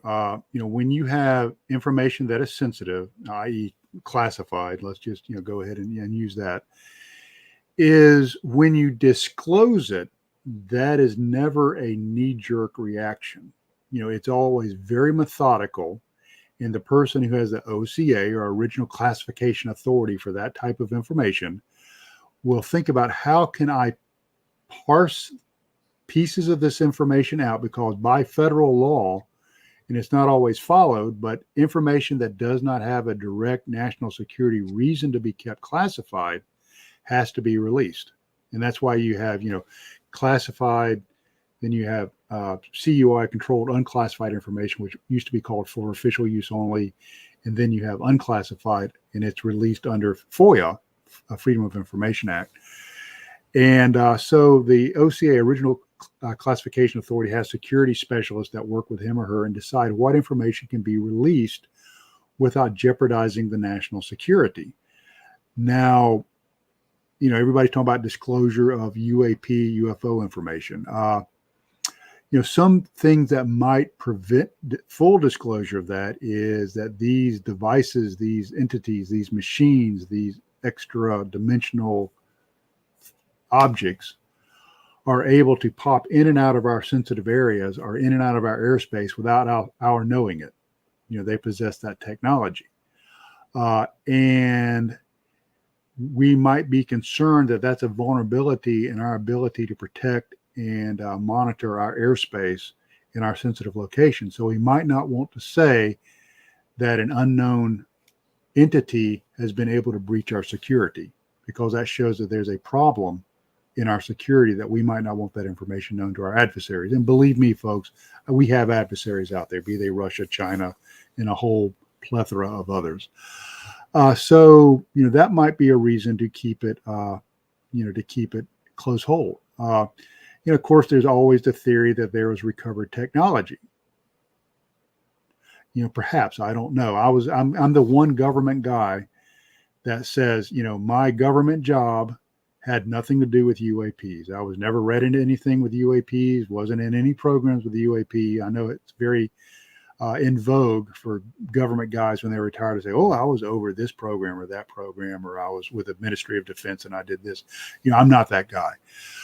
So it's highly compartmentalized, and being highly compartmentalized, kind of like the testimony of David Grouch, other people might not know about it because it is so compartmentalized. Now, one thing I think is very interesting about his disclosure or his revelation is he said he was never read into that program, that he just heard water cooler talk. And, in the business, you hear, people working on different things, and you can kind of pick up a loose understanding of maybe what it is, especially if they're working in an area that is co-utilized by different programs.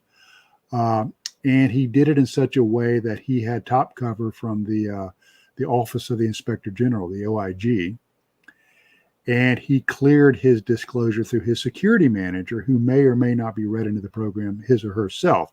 So they might have said, yeah, it's okay to talk about this, not knowing that if there was anything to talk about. So the way he went about that, I thought was very interesting. It's the way I would go about it, with plenty of top cover, permission to discuss it, and, some kind of standoff saying I was not read into that program, therefore I never signed a non-disclosure statement that I wouldn't talk about it. That's why I can talk about, speculate on a lot of this stuff, because I was never read into this stuff. So I think that's interesting. So one thing I learned back in Intel school and, back during the late part of the Cold War is look for indicators, and I think if we look for indicators, there are plenty of indicators out there, especially from the government in their own, the stuff they have released, that there is something to that there are unexplained phenomena. And I think the UAP is a good moniker for it, unexplained aerial phenomena. I don't think they're necessarily metallic, craft or objects. I think they're, maybe multidimensional. They do have effects on the environment around them. They've released some information on that. And you've had highly trained observers like the F-18 Hornet pilots. They can't describe it. So I think it's interesting that, all of this information is coming out, and we have people that are more interested in watching The Masked Singer than they are discussing this. It should have been the number one news story in my lifetime, but it's not, because I think people are very comfortable in their humdrum existence. They're comfortable with what they know. They like eating the McDonald's, and they don't want to try Mediterranean food because they don't understand it. It reminds me of what you're saying about when Robert Bigelow a few years ago was on 60 Minutes, and he was literally asked by the reporter, do we have to go out into space to see these aliens? And he kind of chuckled. He says, no, they're already here. Yeah. That was one of the most powerful reality TV lines ever in journalism. Yeah. And nobody understood or picked up on it. No. You go back 30 years in real journalism, not this fake crap that we have today. And I say that as a former journalist in radio. Okay. That story, something like that, 60 Minutes would have blown out of the water, and every major outlet would have picked that up if that was the case. Yeah, it's interesting that the only journalist that really, and I'm not going to get into the argument whether this gentleman's a journalist or not. I think he is. He's also a commentator, but is Tucker Carlson. He really is focusing on some of this stuff and having like Gary Nolan and other people come onto his show and explore some of this stuff. It should be the story of the century. And, Robert Bigelow, he is, a very enigmatic figure, with Bass and, National Institute of Discovery Science and Bigelow Aerospace. And it's very interesting to listen to what Robert Bigelow is not saying. Is NIDS was under contract. And a real good outline of how all this worked is the book Skinwalkers at the Pentagon. Is NIDS and Bigelow Aerospace was put up under contract for a special access program run by ATIP. And any information that NIDS discovered at Skinwalker Ranch was contracted classified information that belonged to the government, because they were the ones that were paying for Bigelow's team to be out there. So when he says, I can't tell you with what we discovered out there, he's not being a big old meanie. He can't, under penalty of law. So it has to be, bless his heart. And as we say here in the South, Southern U.S., it has to be painful for him to know what went on and what they discovered, but not to be able to share it. So I think that, if some of that information ever gets disclosed, I think it's going to be breathtaking. I don't know if it will, but let's get to some audience questions. We could debate that subject and beat it up big time. But I want our audience to have some time here with you. And let's start off with Polly here, who is asking, do you think portals are naturally made or alien made? That's a good question. I'm going to use an analogy. Okay. Wind. Okay. We all understand wind. Wind is natural. Okay. Wind can also be utilized as a natural phenomena for our uses, i.e. windmills, sailboats. We can capture some sort of use for this natural phenomena, or we can generate wind through like big, fan machines like they use in Hollywood.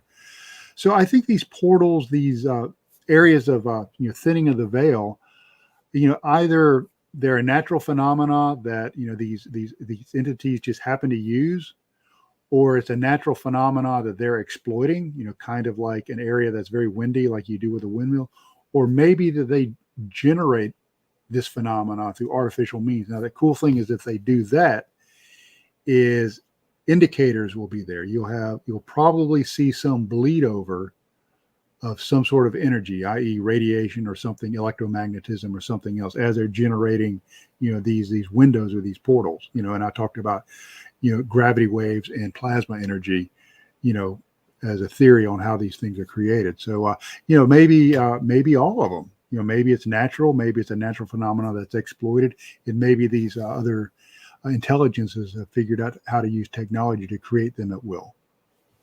Do you believe they're here? The portals? Yeah. I think, I think you can look back folklorically. Yeah. I think they're definitely here. Yeah. All right. Let's go over to Pixie Lara here. What do you do with the evidence you collect? Will the public be able to see it?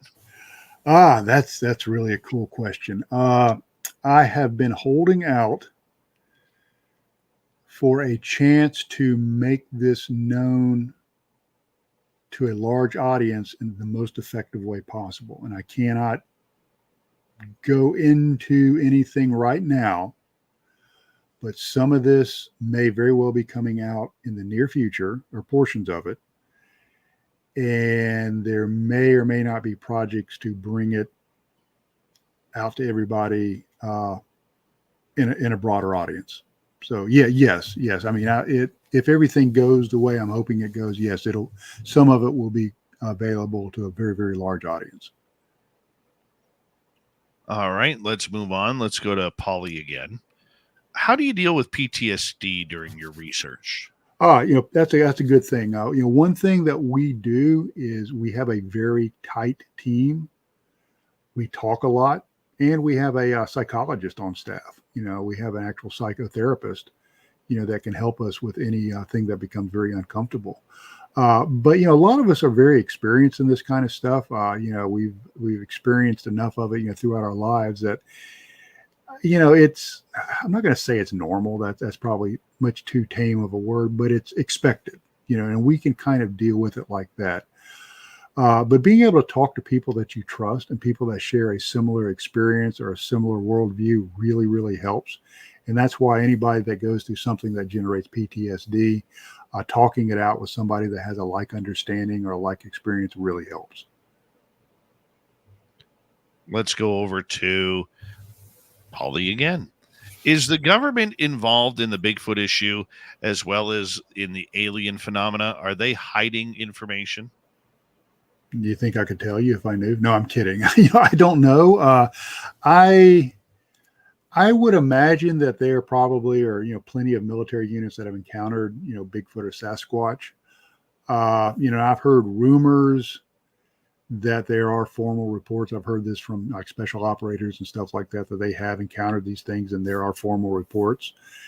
And I think, maybe the government's not putting it out there because it's, at the best, it's an endangered species. And if you put it out there, people are going to want to go, at best, harass it, at worst, hunt it and kill it. So, who wouldn't want, a Bigfoot, mount on their wall? Plenty of people would jump at that chance. I'm not saying it's right, but, so maybe it's kind of like in my state, when we started seeing cougars, and I'm not talking about Demi Moore kind of cougars. I'm talking about the wildlife kind of cougars. That's a joke, folks. You can laugh at that. The Department of Natural Resources kind of downplayed it.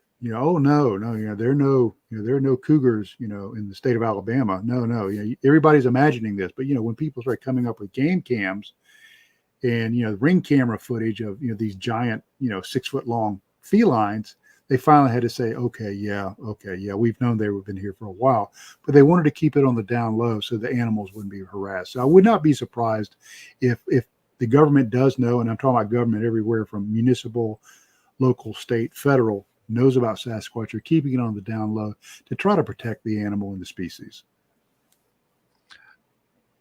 And that is the great debate, though. Is it an animal or not? Yeah. I've talked to enough people that have seen, plenty of woo stuff, foot tracks just ending, track lines going nowhere. I've seen video of these things disappearing, from trusted researchers I know on thermal. So, I don't think they're all flesh and blood. I think they're multidimensional like human beings are. I think they are too. And I just do not believe for a second. Now, I'm not saying they're all that way, but I do believe there is something unique and special about them. We just haven't figured it out. Yeah, I think if you put all your eggs in the Gigantopithecus basket, you're really missing out on a lot.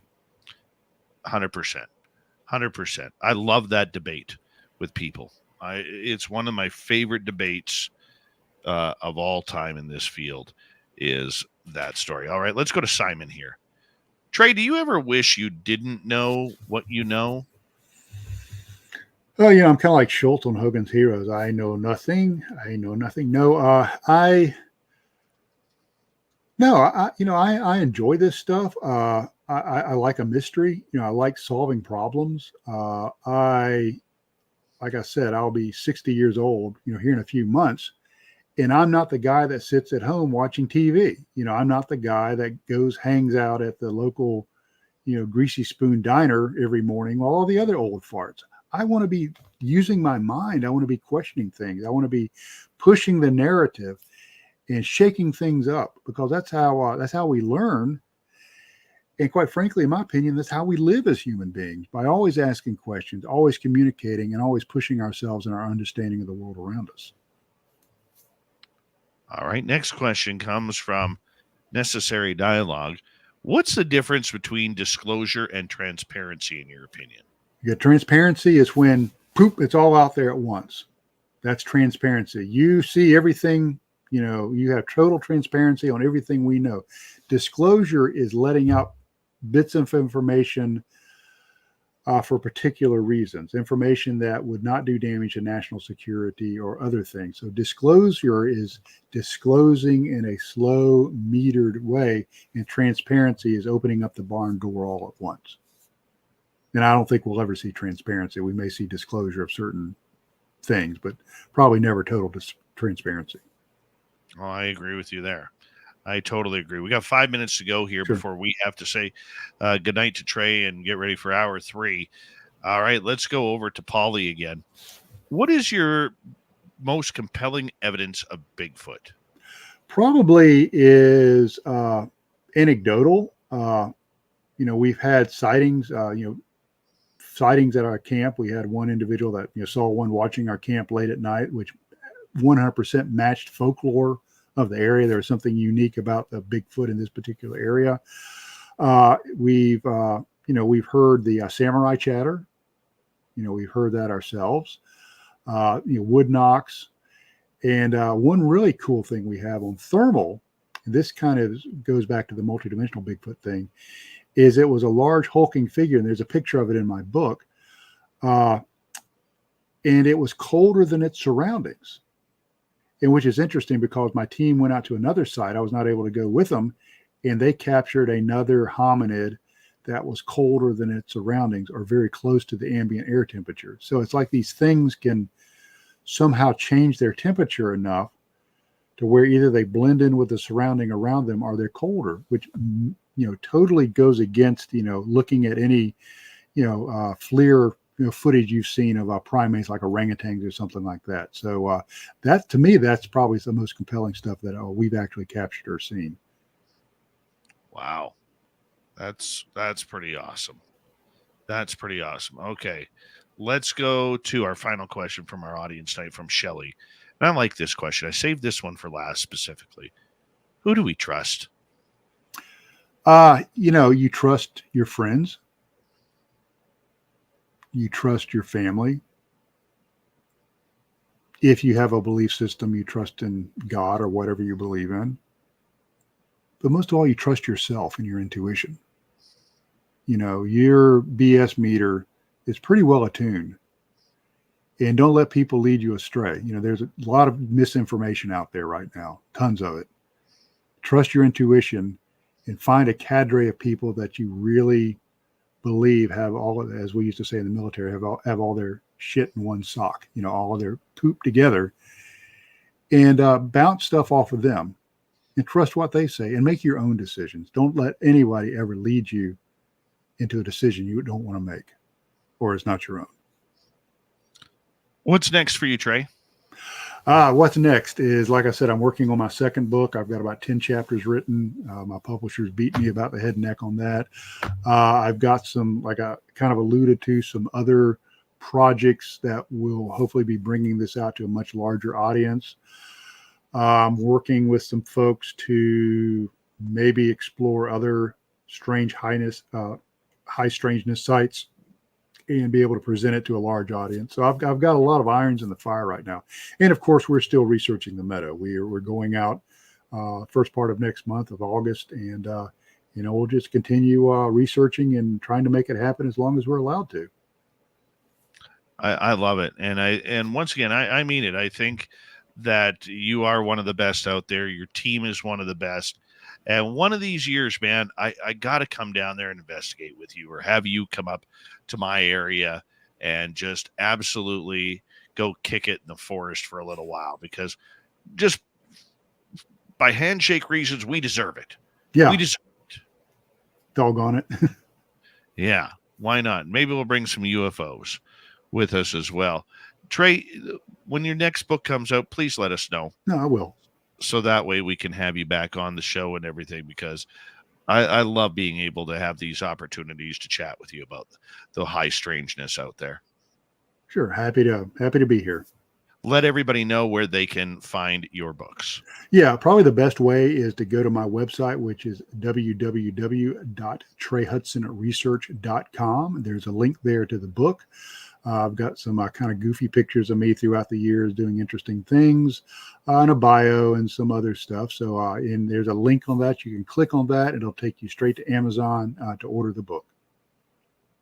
That is awesome, Trey. And good luck in your research. And I know the message that you have for everybody. If you're going out in the forest, be safe. Yes.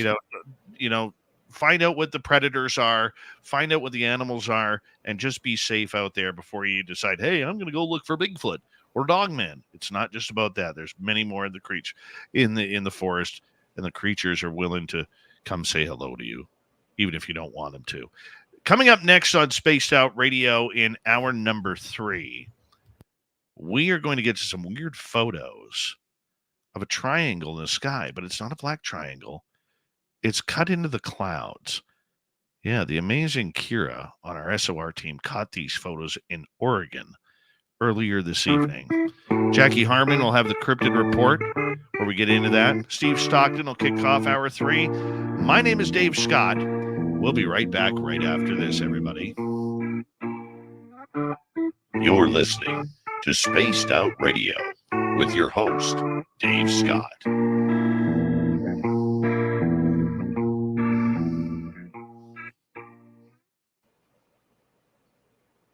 Wonderful show, Trey. Thank you for staying up late. No problem. Happy to do it. I was very pleased that you invited me back on the show. Oh, Anytime. anytime, man. Anytime you want to come on, you just let me know, man. And I will make sure that happens. Yeah, like I said, if these projects come to fruition, it's pretty cool. One thing that folks, and I should have mentioned this, and this is in the public domain. There's a film coming out, Land Between the Lakes. Yeah. I can't remember it, but it's a filmmaker friend of mine, and he actually gets into the woo, and so he comes, seeks me out and comes out to the Meadow with us to kind of get a feel for the high strangeness aspect of Sasquatch Right. research. That comes out in January. Right on. Thank you, bud. We'll let Thank you go. you. For take care. Okay. See you soon. Okay. Good night. Good night. Trey Hudson, everybody. Now you know why he's one of my favorites.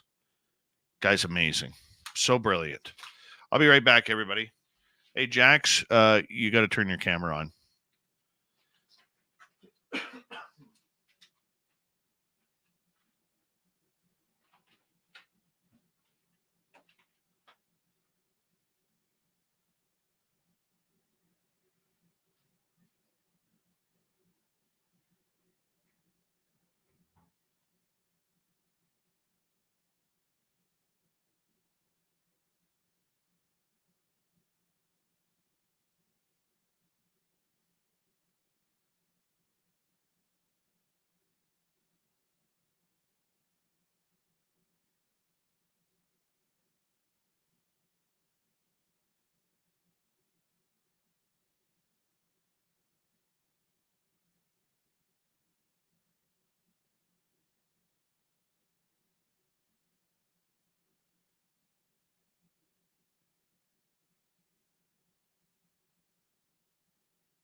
All right, everybody.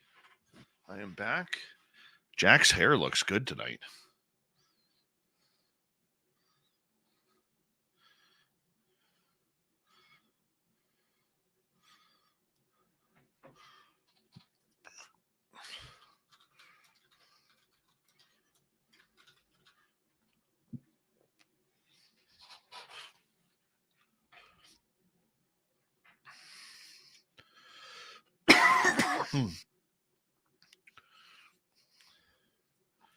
Excuse me. Thank you to Aloha Dave and CS for the super chats tonight. Greatly appreciate the love and support, everybody. Don't forget, you can shop at our Spaced Out Radio store. We do not have ugly swag, people. No ugly swag. So make sure you go check it on out. All right? And here we go.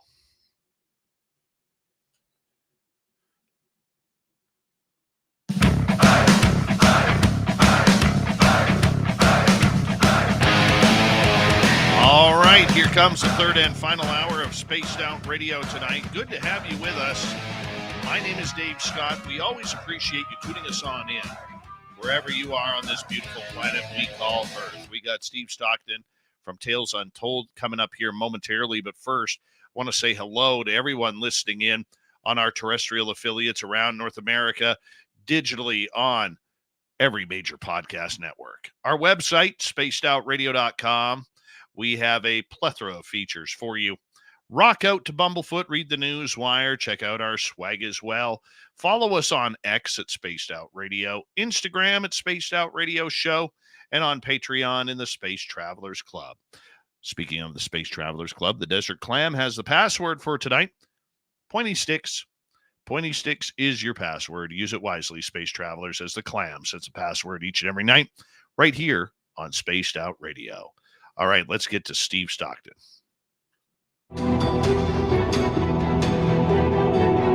Hello, friends. Welcome to Among the Missing YouTube channel on Spaced Out Radio. I'm Steve Stockton, and I'm about to take you on an unbelievable journey of people just like you. Their stories and encounters will haunt us on Among the Missing.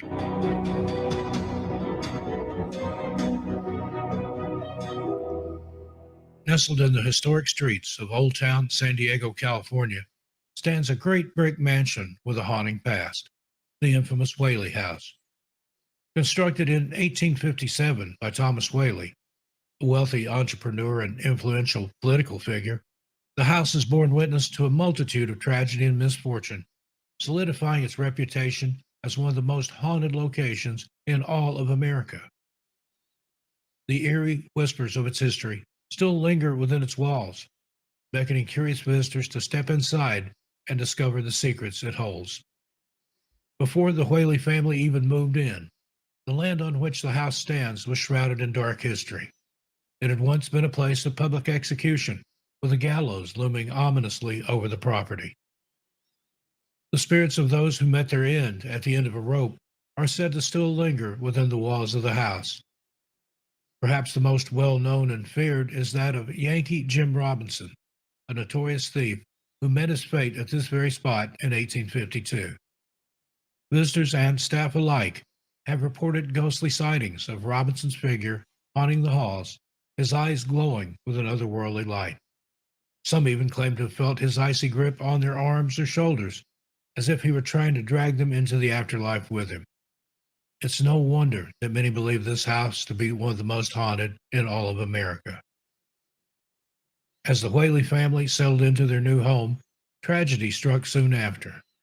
The air hung heavy with grief as they mourned the loss of their infant son, Thomas Whaley Jr., who succumbed to scarlet fever in 1858. His absence was palpable, and his ghostly presence is said to linger within the walls of the house. Visitors have reported eerie occurrences such as the faint cry of a baby, toys inexplicably moving on their own, and the sensation of a spectral embrace tugging at their clothing. The remnants of a once vibrant and loving life, now imbued with sorrow and longing for what could have been. The Whaley family's joys were often overshadowed by heartache and tragedy, as several of their children passed away before their time. The once lively house now carried a somber weight, its halls echoing with the sounds of sorrow and grief. The walls seemed to bear witness to the family's pain, as if they absorbed the anguish and despair of those who lived within. The playful laughter of children was replaced by heavy sighs and sobs in every corner of the home. Today, the Whaley House stands tall and proud as a museum, welcoming visitors from all corners of the globe. The historic landmark is open for tours and paranormal investigations, with people eager to soak up its eerie energy and perhaps catch a glimpse of its ghostly residents. As you walk through the creaky doors and into the dimly lit rooms, you can literally feel the weight of history hanging in the air.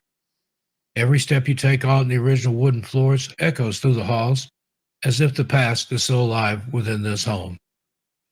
From the furnishings to the wallpaper, every detail has been perfectly preserved, transporting you back in time. Here, you can sense the spirits that linger, waiting to tell their stories to those who will listen. The museum building is a hotbed for mysterious occurrences and paranormal phenomena. The hushed echoes of footsteps can be heard throughout the empty halls, sending shivers down the spines of those brave enough to explore. Doors slam shut with an unnerving force, as if controlled by an unseen presence. And from the shadows, whispers and murmurs seem to emanate, their source unknown. Visitors have captured strange anomalies on camera, unexplained orbs of light that dance and flicker in the darkness. In other photographs taken inside, shadowy figures can be seen lurking in the background, their features shrouded in mystery. It's no wonder this place has gained a reputation for being haunted and unsettling to all who dare to enter its doors. Whether you're a skeptic or a believer, the Whaley House beckons with its eerie aura and promises to transport you into the depths of San Diego's history. The whispers of ghosts and spirits seem to linger in every nook and cranny, making it a place where the past and present collide in a hauntingly beautiful yet terrifying manner. As you walk through its halls, the boundaries between life and death become blurred, and the stories of those who once roamed these rooms come alive once again, echoing through the corridors and perhaps leaving an indelible mark on your very soul. It is one of those places that continues to captivate and mystify visitors, offering more than just a glimpse into the past, but a deep understanding of the enduring power of the paranormal. Thank you to Steve Stockton for a great story right there. If you want more, head on over to YouTube. Click on Tales Untold. Hit subscribe right there and check it on out. From the mysteries of the missing to the mysterious, Jackie Harmon is here with the UFO Report.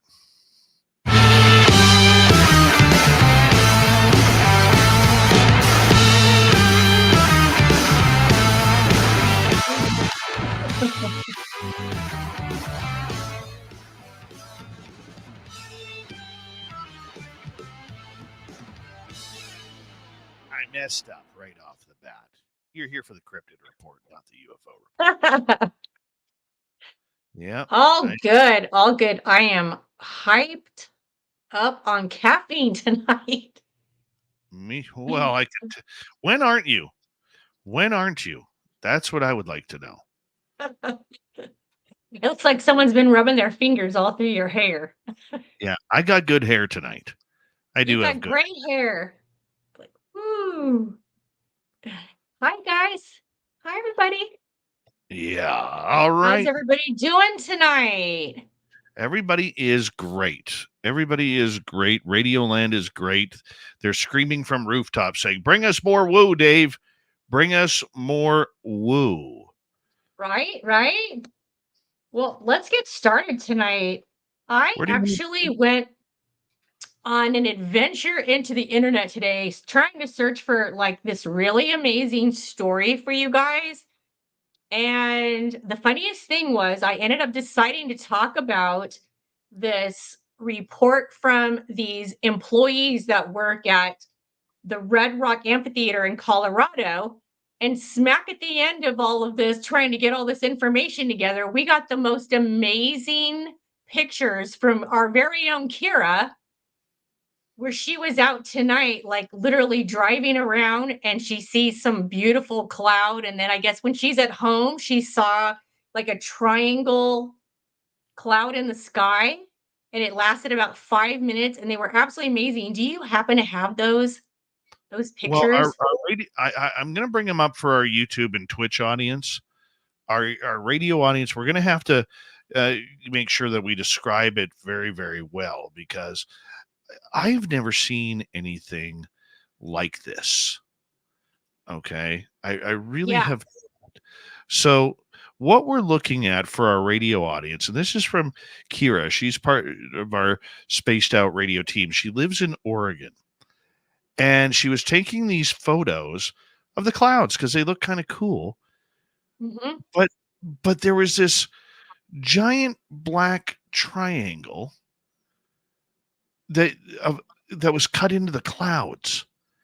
It is the weirdest thing I've seen in a long time regarding any type of phenomena. I mean, what's your thoughts on this?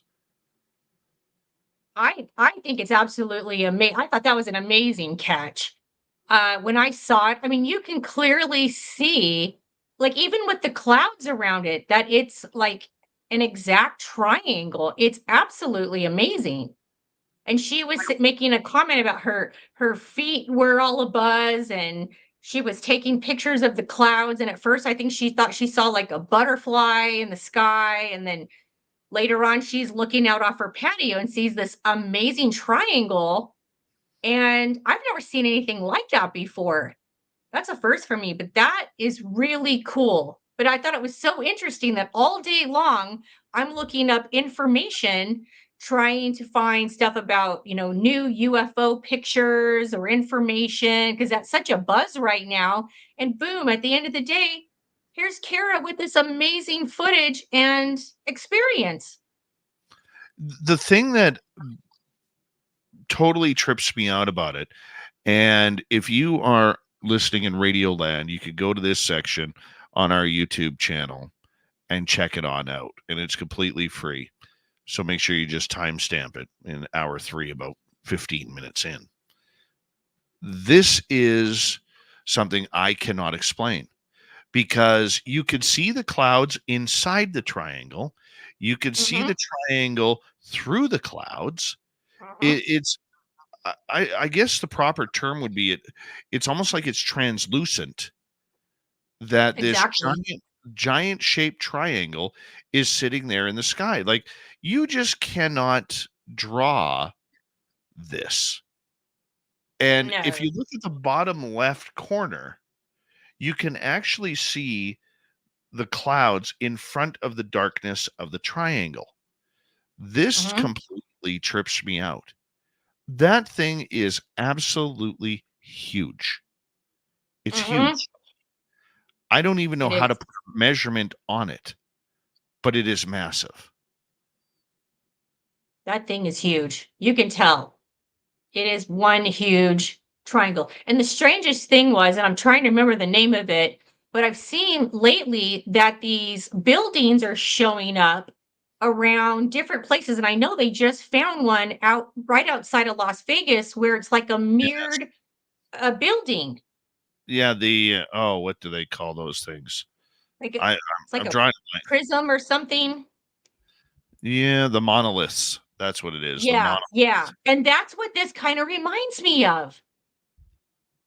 This reminds Because me. when you look at the building, you can see the clouds and things inside the building. So it looks like the clouds are in the front and the back. Yeah, this is an amazing catch by Kira, who is, Absolutely. if you know Kira, she is one of the most nicest people a person could meet. Mm-hmm. And she doesn't, when she presents information, she doesn't go splattering it all over the world and all over social media. She's very particular with what she puts on. And I got to admit, when I first saw these photographs, I'm like, okay, you took a picture of clouds. Okay, those are little clouds. She was thinking that the little clouds in the photo were like some sort of UFO group. But as I started staring at the photo, almost like a stereogram, I started Mm-hmm. seeing the triangle. And now Mm-hmm. it's absolutely obvious to me Oh on yeah. on what it is. And to me, it looks like a I I can't even imagine the size of this triangle.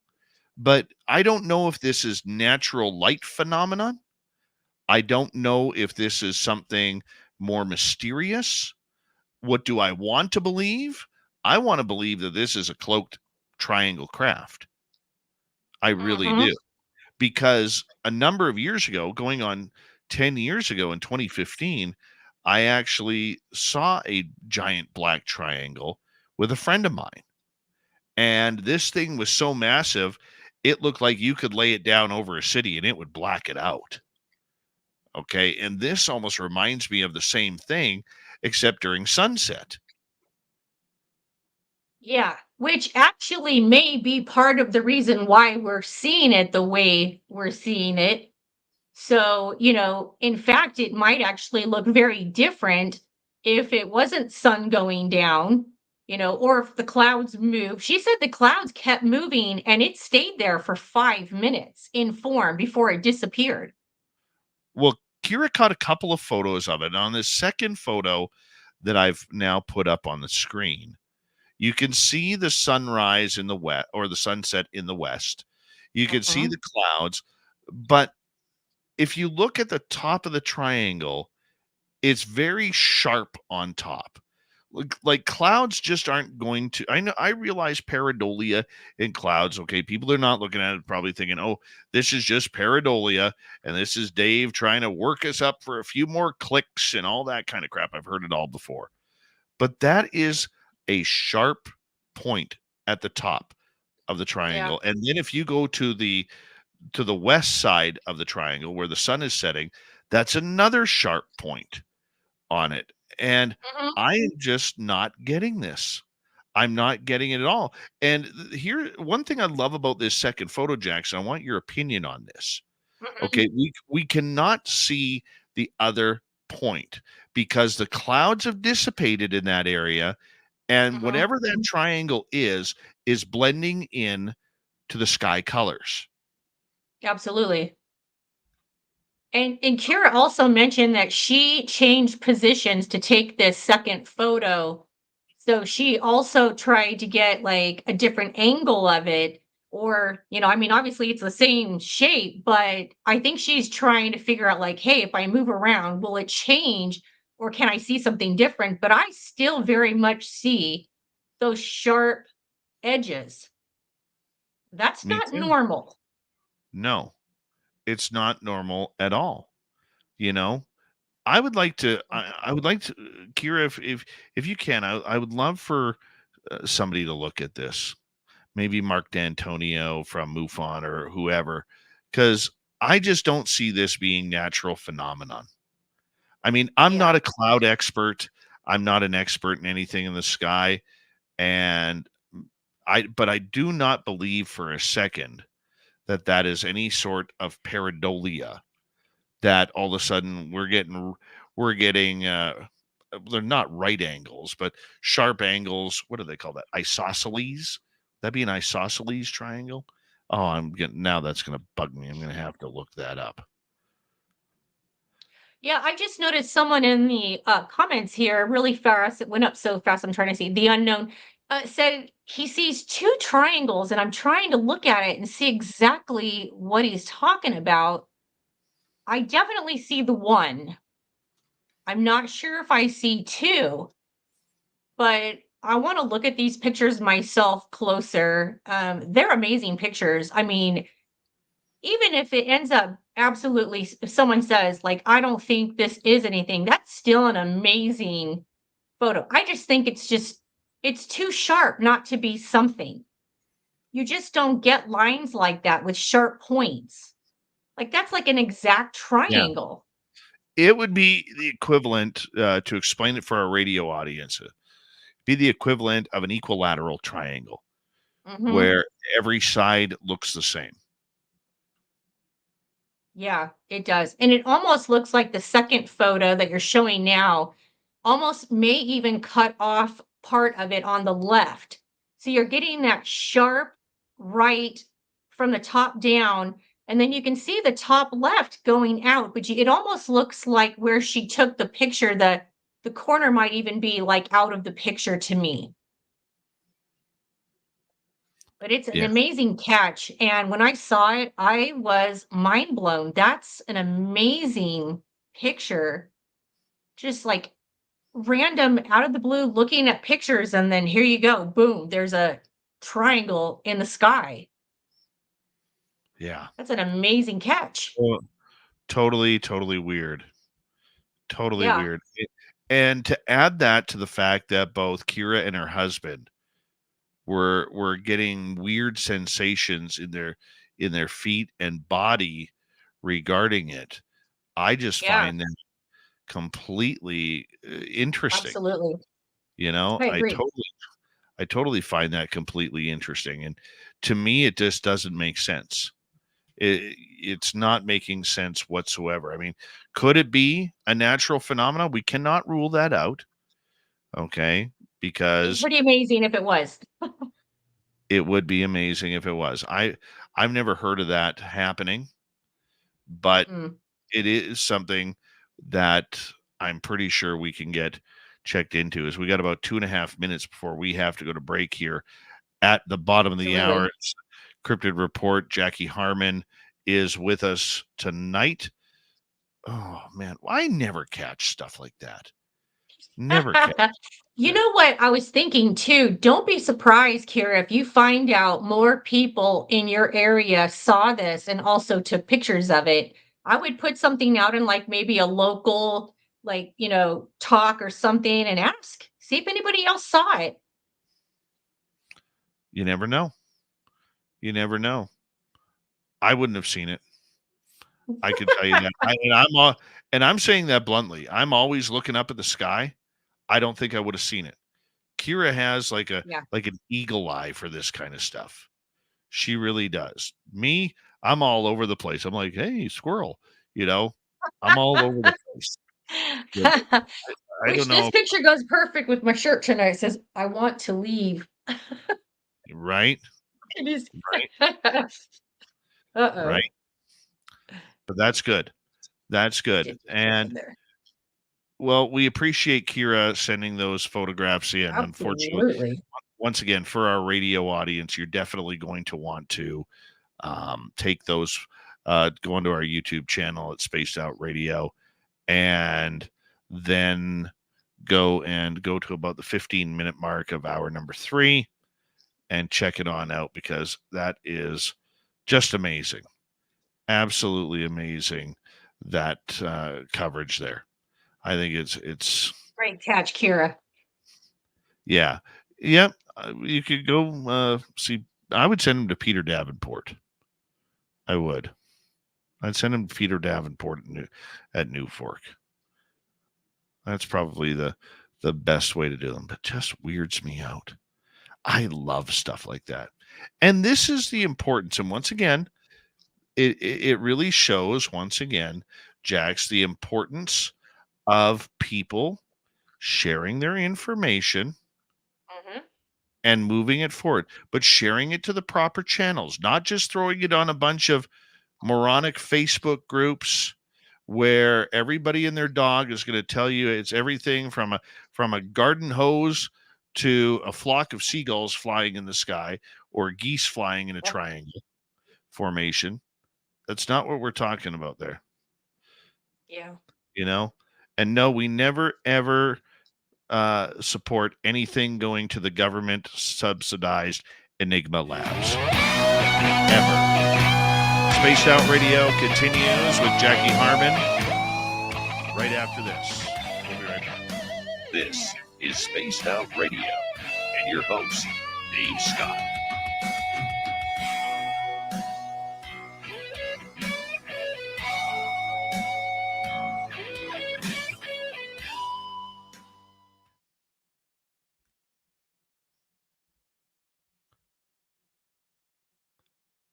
All right. Hi, Jeff Steve Garvey. He'll hit a home run for you. Quickly here, Polly. Just one quick thing for you about Enigma Labs you may not be familiar with. The person you put in brackets, he has never worked a day in journalism and has gotten to his reputation from calling himself a journalist and an investigative journalist. He's never worked in media a day in his life. So that's why we don't support him. And number two, everything that you send to Enigma Labs, every question that they have, every piece of information that you give, including your photographs, video, in their small fine print, they now own the copy and can do with it what they want, number one. And number two, Enigma Labs is funded by a gentleman named Peter Thiel, who has a giant defense contract corporation with the military to make sure that hackers don't get into their systems. And we don't want to be sending our listeners stuff to anybody who has government affiliation. So I'm not scolding you or anything. I'm not sure you knew that information. Yeah, don't send anything to Enigma Labs. Yeah. And no, once again, Simon, there will never, ever, ever be a SOR Discord channel. Ever. Ever. I hate Discord. Hate it. Uh-huh. Hate it. No, you didn't interfere at all, Polly. Don't take it that way. I hope I didn't come across that way. I just want to make sure that people understand where they are sending their information to. So you've sent stuff to Enigma Labs already because you didn't know, but they are the reporting base for the not the federal government, but for the military contractors, and those who are hoping to make billions off of the UFO story. And we just don't want to see you or anybody else put their personal information out there, so that way the hands that be can have your personal information and you can be on their radar as a multiple experiencer. So just don't want that, my dear.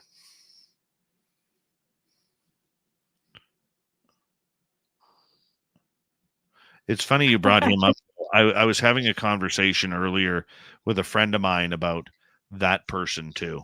There's a lot of high strangeness around that person, which doesn't really make a lot of sense.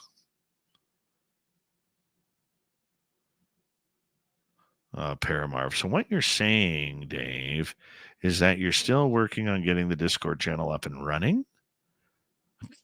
No. Good luck.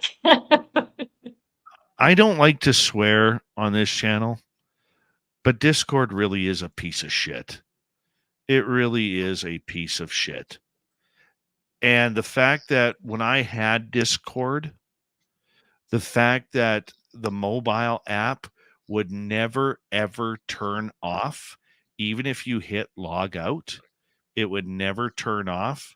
I literally had to shut down my entire phone. Not that it's a big deal, but I had to shut down my phone in order to turn the app off. And I just deleted it. That thing's a piece of shit. It really is. Oh, yes, I did, little Timmy in the backwoods. Yes, I did. Is Timmy in the backwoods there in the back of the corner? Sitting in Davey's office? I don't understand why we need to keep adding more social media.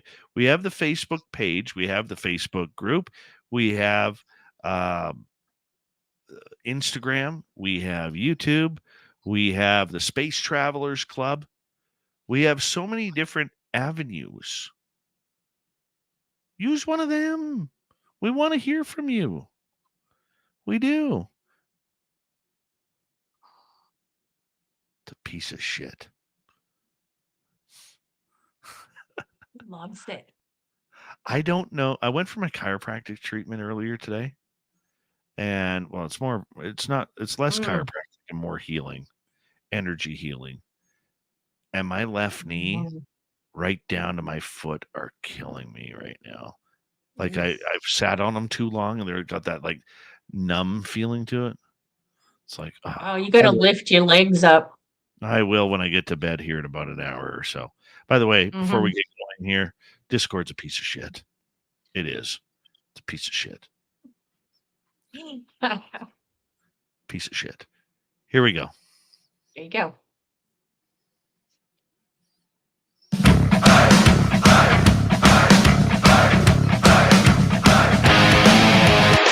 All right, here comes the final half hour of the Crypted Report with Jackie Harmon, who flat ironed her hair just to make herself look good on the radio. My name is Dave Scott.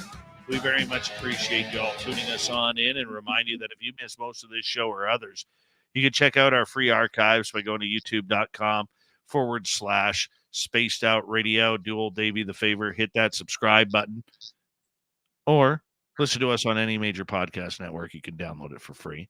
Our website, spacedoutradio.com. We have a plethora of features for you.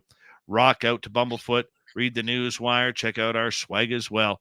Follow us on X at Spaced Out Radio, Instagram at Spaced Out Radio Show, and on Patreon in the Space Travelers Club. Jackie Harmon is here with the Cryptid Report as we go searching for monsters with her. Monsters, I tell you. Jackie, how you doing? I'm good. How's tonight been going? It's been awesome. Trey Hudson was amazing. Just amazing. I'm going to have to go back and watch tomorrow. The archives are free, you know. I always go back and watch when I can. I'm very busy lately with my kids because they're just wound up because it's summertime. But I'm going to go back tomorrow and I'm going to watch that. I'm excited about it. Excellent. So, excellent. Yep. Love it. So what else you got for us tonight? I noticed someone said earlier, get your foil hats ready. I got one for you guys. Nice. So I was reading today about this group of employees that actually work at the Red Rocks Amphitheater in Colorado, and 13 people were cleaning up after a concert. It was about 1:00 in the morning, and all of a sudden, one of them noticed this giant disc up in the sky, like maybe about a couple 100 feet away or so. Like they said, maybe half a mile. And so, of course, one points out like, hey, listen, like, I think I'm seeing something here. Look up. And then all of them come together. So there's 13 people standing there in a group, and they're looking up at this huge giant disc in the sky. And they said it's very like old, the classic UFO, the metal looking round disc. And they're all just blown away at this thing. And so they're staring up at it. And they said it's just massive. And it's like 3 stories high, like you would compare to a building. And it had windows on each level of what they would consider a floor. And they said, wow, that thing is huge. Like, I can't even imagine like how big that thing really is, because they're looking at it and they can see that it's huge from where they're at. And it just sort of hovered there for a while, and they're watching it, and every single one of them are asking each other, like, are we really seeing this? Is this what, are you seeing this? Yes, I'm seeing this. Are you seeing this? So I can't like believe exactly what they're seeing. But when they start to realize like, wow, that thing is really there. They said every single one of them watched it like tilt onto its side, like the belly of it turned to the east, and it's about 5 to 10 miles an hour started to sort of like drift off a little bit till they literally watched it just disappear. They said it wasn't like what you'd think where it would just shoot off into the sky. It literally just sort of like, almost like as if they said they felt almost like it was watching them and observing them. And then when they really started noticing it there, that's when it sort of like tilted, like it was looking more at them. And that's when it started to drift off into, no man's land. And, but they just thought, okay, what did we just see? What is going on here? Is that for real? Like, it took them a while to really like take that information in. But that's what I was talking about earlier. And here I am looking up this information, and then we get these amazing pictures from Kira. And I was just like, whoa, it's like, you know, these UFO sightings, if that is in fact, like what Kira saw with the triangle, is just amazing. It's mind blowing. So, I mean, I'm just absolutely blown away. And this just happened just a few days ago in Colorado. So One don't be thing surprised here if you find out that's real. the one thing that I am liking about this report out of Colorado, okay, is this.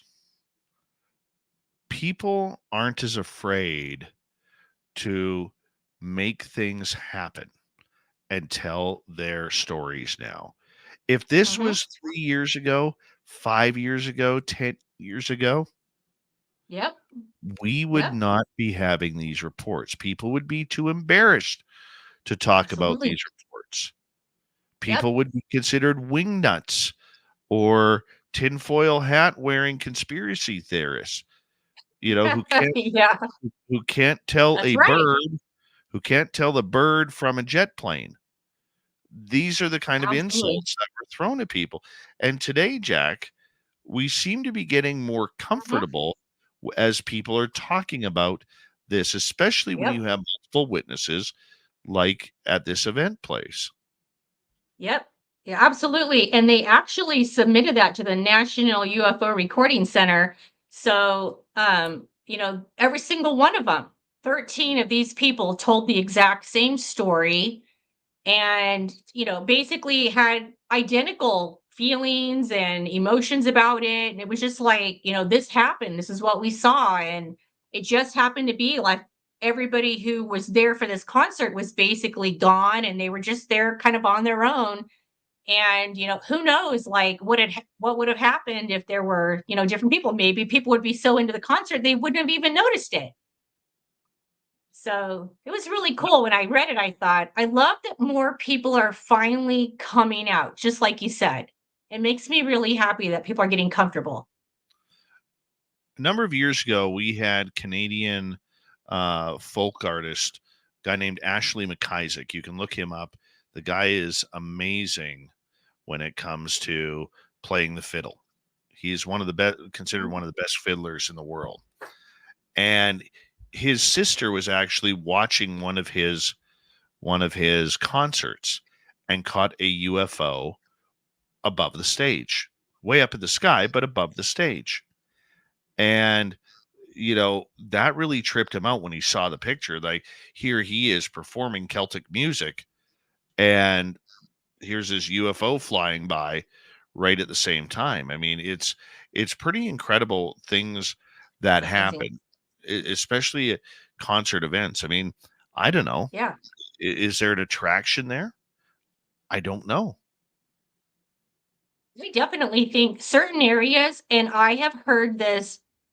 This is actually the second time I've heard this or read a story where something is going to show up around where there's music or people, like singing or whatever's going on, but it's a lot about music. And, the funny thing is, there's also a connection that, of course, knowing me, I'm all about the Bigfoot stuff, but exact same thing when you're out looking for Bigfoot, like the music draws them in.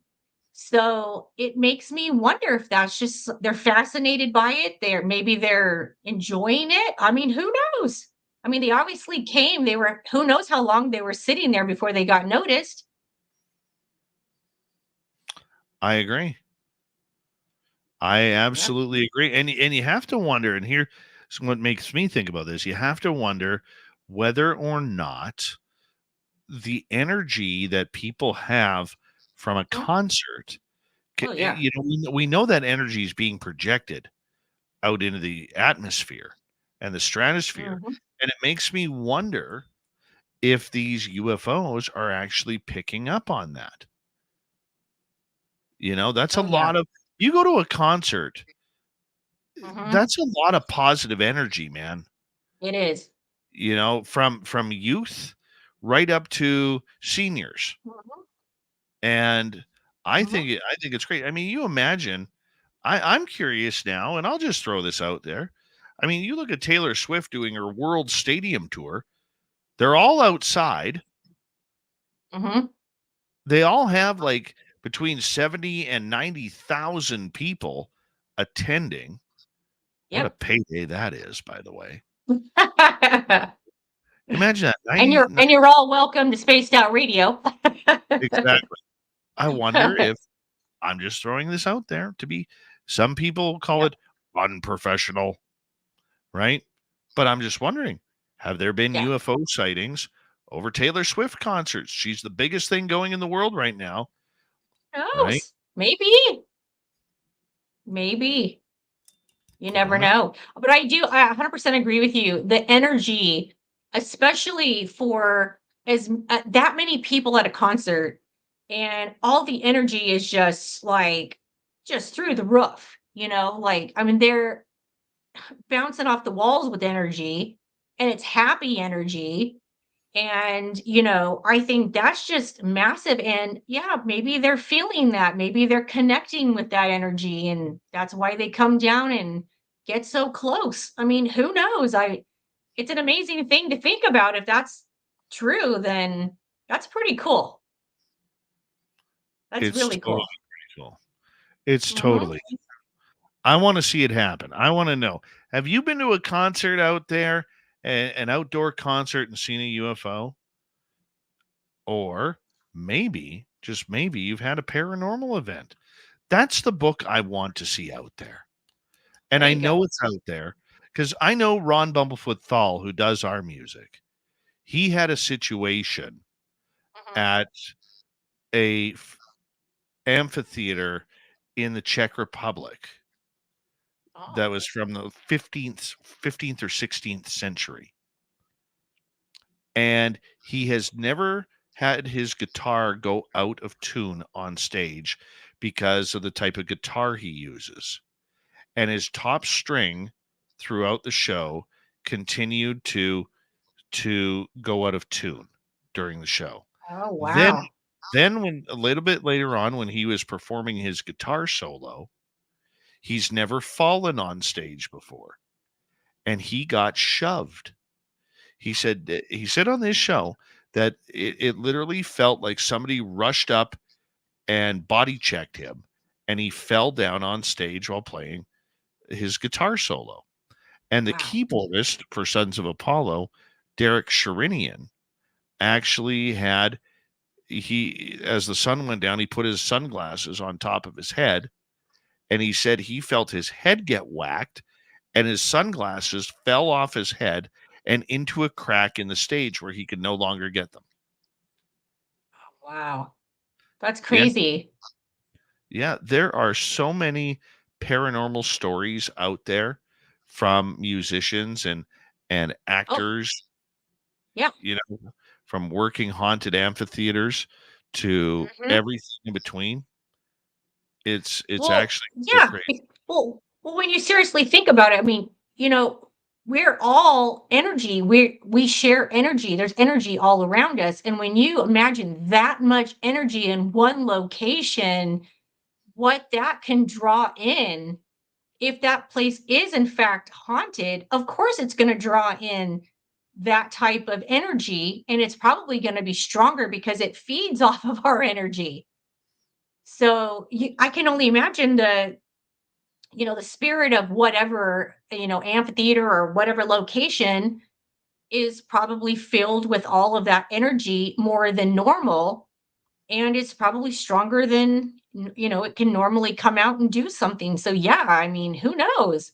That's an interesting thing, though, because I've been to outdoor concerts. I've been to so many concerts, I've lost count, indoor, outdoor, but the outdoor ones I absolutely love.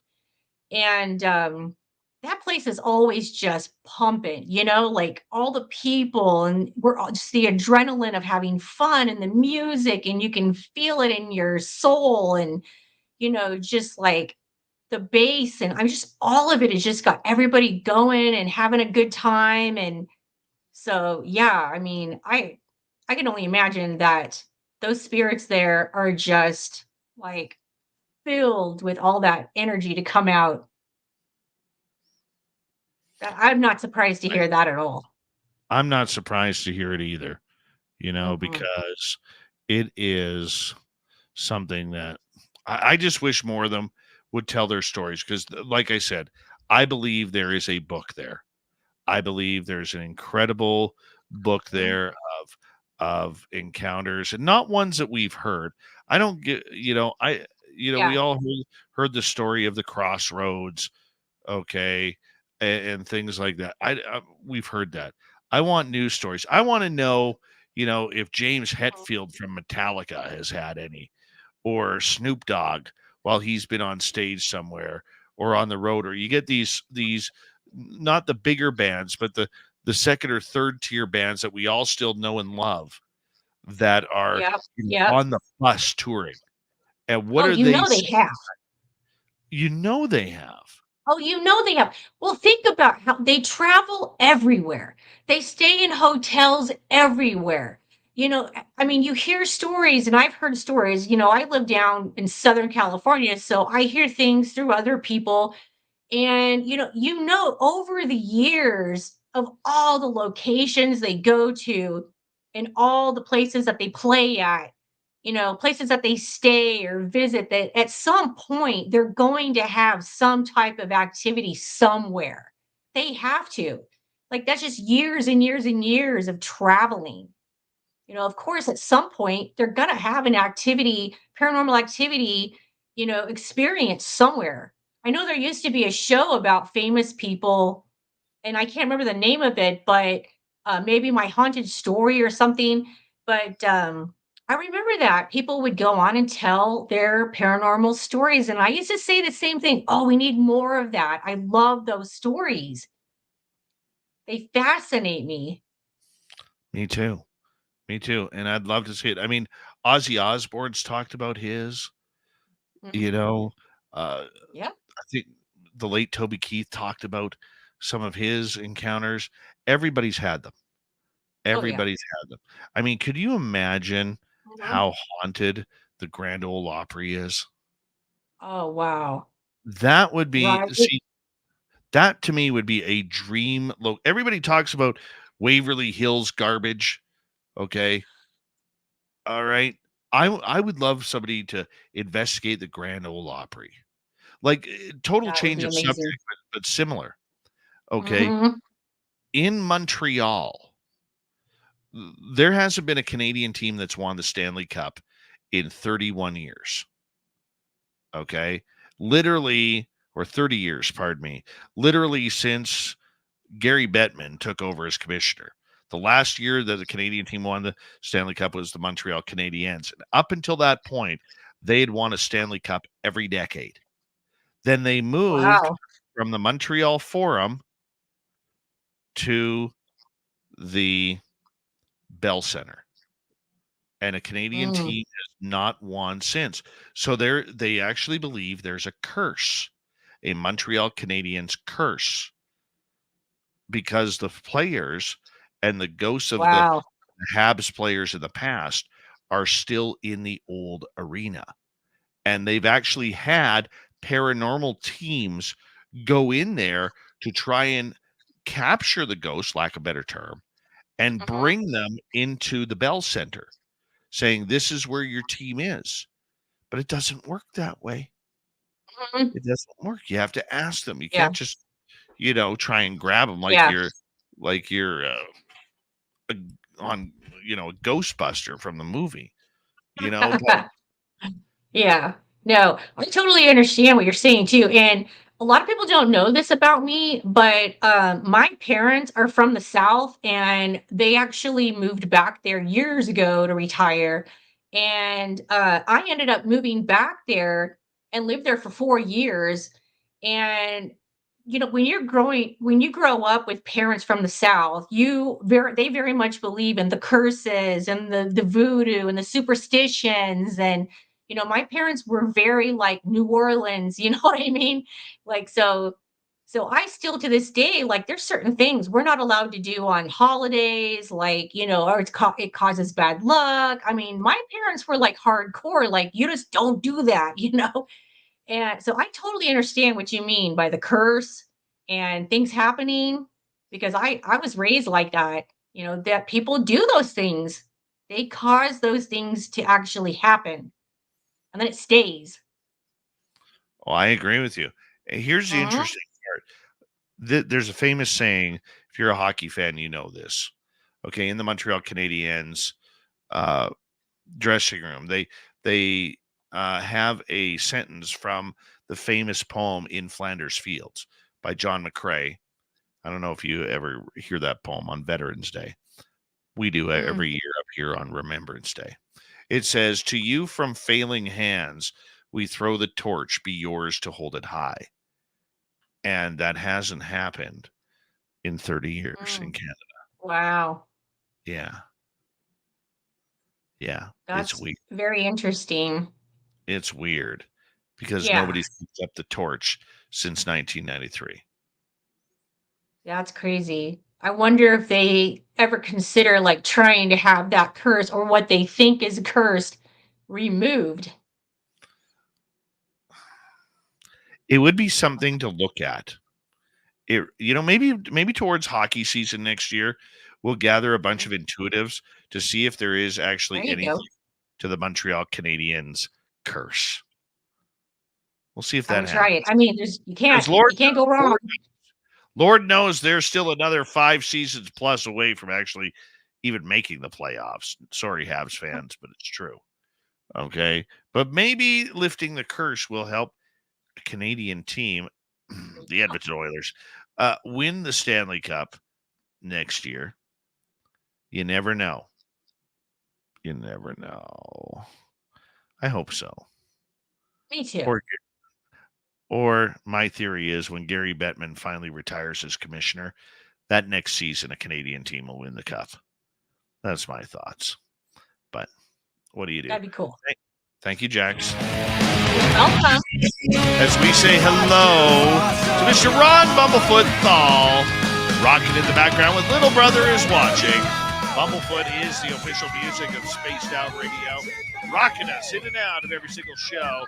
Get your horns up for the guitar god himself. Special thanks to everybody listening in at work, at home, in your cars, wherever you may be.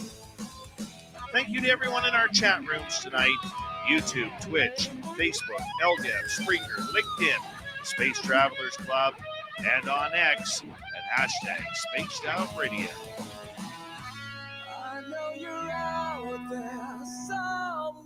Remember, this show is copyright by Spaced Out Radio and SOR Media Ventures Limited. Thank you so much for choosing to share your evening with us, because together, my friends, we're watching. We own the night. Mr. Bumblefoot, we need a favor. We need you to take us home.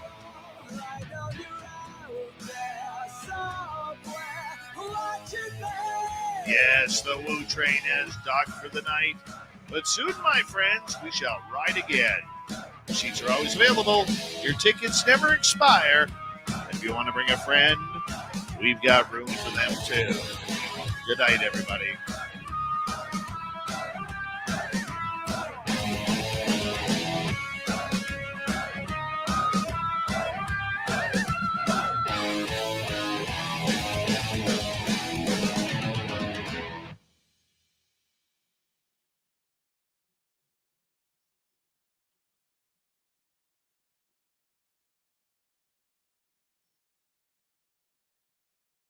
That was awesome. Well, just frankly awesome. Yeah. Almost made it through an entire show until in the last 2 minutes, Trey uses the word shit. It's like, oh, you're killing me. Oh, no.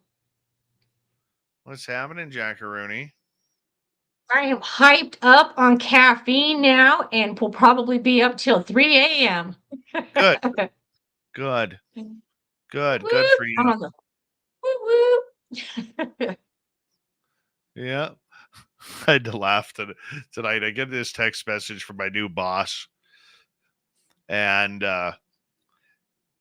he's like, just to let you know, tomorrow morning's meeting, I'm kicking some ass. Kicking some ass. I'm pissed off. I'm kicking some ass. I'm like, Uh-oh. okay. But you got to have my back. You got to have my back. I need you to, I'll be the doctor. You be the nurse. So that way, once I get through being the bad guy, you're there to put the Band-Aids on. All right. Great. Not a problem. We can do that. We can do that. Yeah. I love the guy. I do. Yeah. That's good. That's That's good. for the $1.50, Tim. Actually, you're getting breakfast tomorrow morning. He's buying breakfast tomorrow morning. Everybody gets burritos. Uh-huh. You got that right. You know what's funny is everybody I know who has my personal phone number knows exactly what I order at Tim Hortons. Everybody does. I think you do now. Of course I do. Yep. Nicole does. Science Bob does. Terry does. Jessica Jones does. Yeah. Because he calls us and he's like, hey, I'm getting in the car. So we're like, yeah, he's going to get a burrito. Yeah, right. I'm going to get a breakfast burrito. Breakfast burritos coming up. Mm-hmm. And they always sound so good too when you order them. I'm like, oh God, that sounds good. They are. Yep. Uh-huh. Yummy. Yummylicious. Yummylicious. But they are. Oh, where are we going here? But not for dinner. You won't eat it for dinner. Nope. No, I've been good for dinner recently. I haven't been eating bad for dinner recently. Oh, that's good. Yeah. I had sandwiches today and then raw vegetables the last 2 days. Ooh. Come summertime, I'm a raw vegetable kind of guy. Oh. There's something you don't know about Dave. Yeah, right? Mm-hmm. Well, I'm editing. Let's play a game. Ask Dave anything. Ask Dave anything. Let's see. Just cannot involve my family. That's all I ask. If you were to color your hair a different color, what color would you go with? Like not one of the originals? You can color any color you want.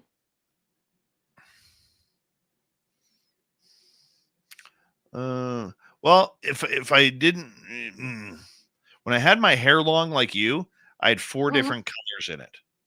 Oh my goodness. 4. Yeah, and that was natural. I had gray, white, blonde, and my original dark color, which you don't see much. Oh, wow. Yeah. But if I were to How dye old it, were you when it started to change to gray? How old were you? 25. Oh my goodness, that's early. 26. It Wow. really picked up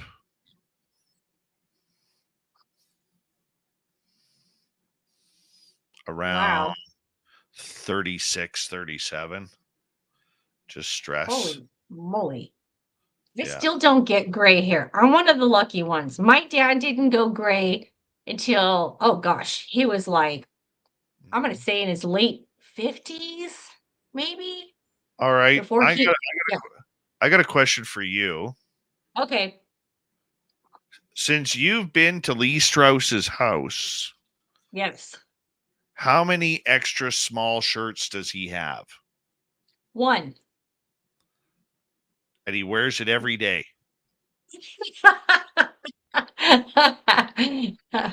He literally talks about this one extra small shirt he has all the time for you. He'll say, maybe I should get my extra small shirt out and put it on for Dave. And I'm like, you know what? I am going to, when you guys finally come up here, I'm going to play, I'm not going to say what it is, but I am going to play a great prank on him. A great prank. Hey, you know what? He's going to love it. Oh, I'm going to love it. I love that stuff. Like I do this. I am like, I consider myself like the best mom in the world and the worst mom in the world. And I'll tell you why. I am that mom who will literally bend over backwards for my kids. I love my kids, but I'll be the first one to hide and scare the crap out of them. Oh, I don't do the hiding and scaring the crap out. That's one thing I don't do. That's That's me. one thing Dave don't do. I don't do the scaring the crap. Not me. I end up getting Yeah. scared. Oh, they try. They try. My kids try to come back and get me. But it's funny though, because man, they scream like banshees and run. And I'm Yep. cracking up, and they're like, "You're the worst mom ever." Mm-hmm. I think it's funny. Simon the Likeable. Dave, can you give us a hint on the new SOR format? I hope there's room for chat trivia. That'll be up to Rob. The problem that we have is that we're trying to get Rob's after hours show prepared for terrestrial radio, because we have had a number of our stations actually ask for weekend programming. So we have to get Rob prepared for that. And that means a different format will be coming. Rob's format is going to be much more similar than mine. But I mean, we will figure it out. Rob and I got to go through it. It's very, the balancing act that we have on a nightly basis is we have to try and figure out what makes the radio show, and what can we do to continue to be uniquely different on the podcast and YouTube side as well. And Rob is much better than that, or is much better than I at that. We could always do it in overtime, like, hey, sweets. We could always do it overtime or whatever, but the radio show has to be timed out. And the one thing that radio programmers don't want is they don't want podcast. They like something that has a real format to it.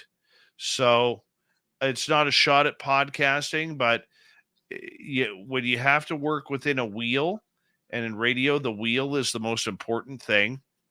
Okay, which is a wheel is your hour clock. So it starts at 00, and it goes to 15, it goes to 30, it goes to 45, and it goes back to 59. Okay. And we have to see what is going to be best to try and sort out what works for not only us, but our radio stations as well. So that's the game that we have to play.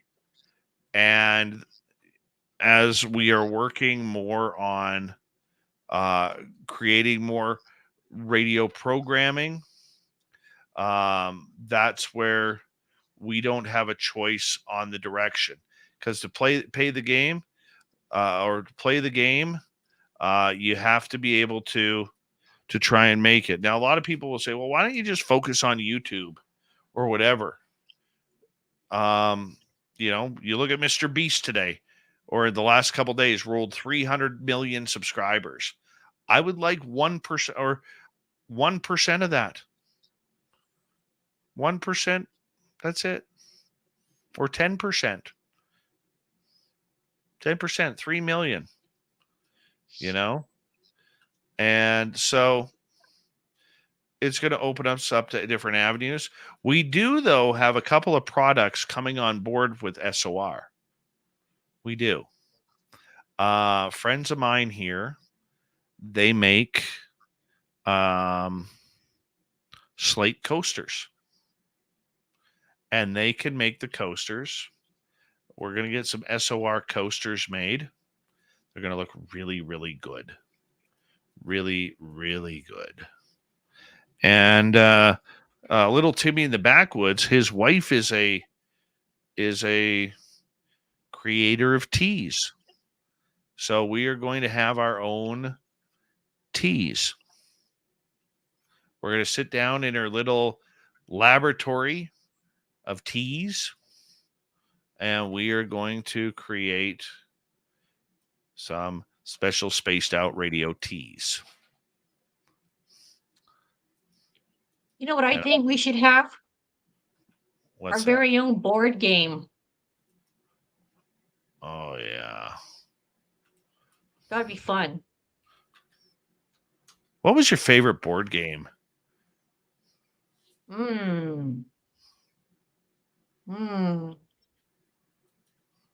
Probably mine. I would have to go with like the classic Monopoly because like I'm hardcore. Like I'm there to win it. Oh, I'm brutal. I hated Monopoly as a kid because everybody would pick on me, and then I'd get so mad I'd start crying. I was that kid. I was that bratty little bastard, right? Hold on one second. .com. There's a link there to the book. I've got some kind of goofy pictures of me throughout the years doing interesting things, and a buy together, and bounce stuff off of them, and trust what they say, and make your own decisions. Don't let compelling evidence of Bigfoot. That, to me, that's probably the most compelling stuff that we've actually captured or seen. Wow, that's that. And it was colder than its surroundings, and which is interesting because my team went out to another site. I was not able to go with them, and they captured another hominid that was colder than its surroundings or very close to the ambient air temperature. So it's like these things can somehow change their temperature enough to where either they blend in with the surrounding around them or they're colder, which, totally goes against, looking at any, FLIR footage you've seen of primates like orangutans or something like that. So that, to me, that's probably the most compelling stuff that we've actually captured or seen. You trust your friends. You trust your family. Which question was it? If you have a belief system, you trust in God or whatever you believe in. But most of all, you trust yourself and your intuition. Your BS meter is pretty well attuned. And don't let people lead you astray. There's a lot of misinformation out there right now, tons of it. Trust your intuition and find a cadre of people that you really believe have all, as we used to say in the military, have all their shit in one sock. All the people that you really believe have all, as we used to say in the military, have all their shit in one sock. Shit.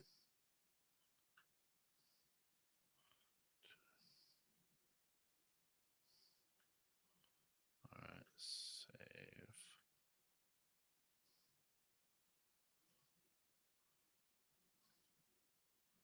Overwrite. One sec, Jack. I just got to do it today. You're fine. All right, so what's about right here? They're pooped together and bounce stuff off of them. Go kick it in the forest for a. Beat me about the head and neck on that. I've got some, like I kind of alluded to, some other lead you astray. There's a lot of misinformation out there right now, tons of it. Trust your intuition and find a cadre of people that you really believe have all, as we used to say in the military, have all their shit. All the shit.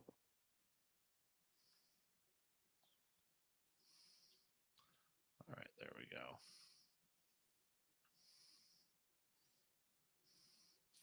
All right, my favorite board game growing up was this. It was one of the original electronic games. It was called Stop Thief, where you had to use this thing in the middle. It was like electronic, and you had to try and catch the thief. And it was awesome. Back then, it was back then it was a $40 board game. Ooh. Yeah. I can't even imagine what that would cost now. You probably can't even find it now. Let's see here. Hold on. Let's go to Amazon for a second. See if we can find it here. Stop Thief board game. Never even heard of it. Oh, it was amazing. Do they have the original one here?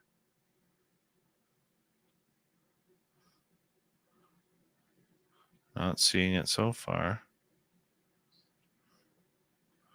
Payday. I used to have that game. Oh yeah. Yeah. My kids are real big on games, and I gotta tell you the funniest story.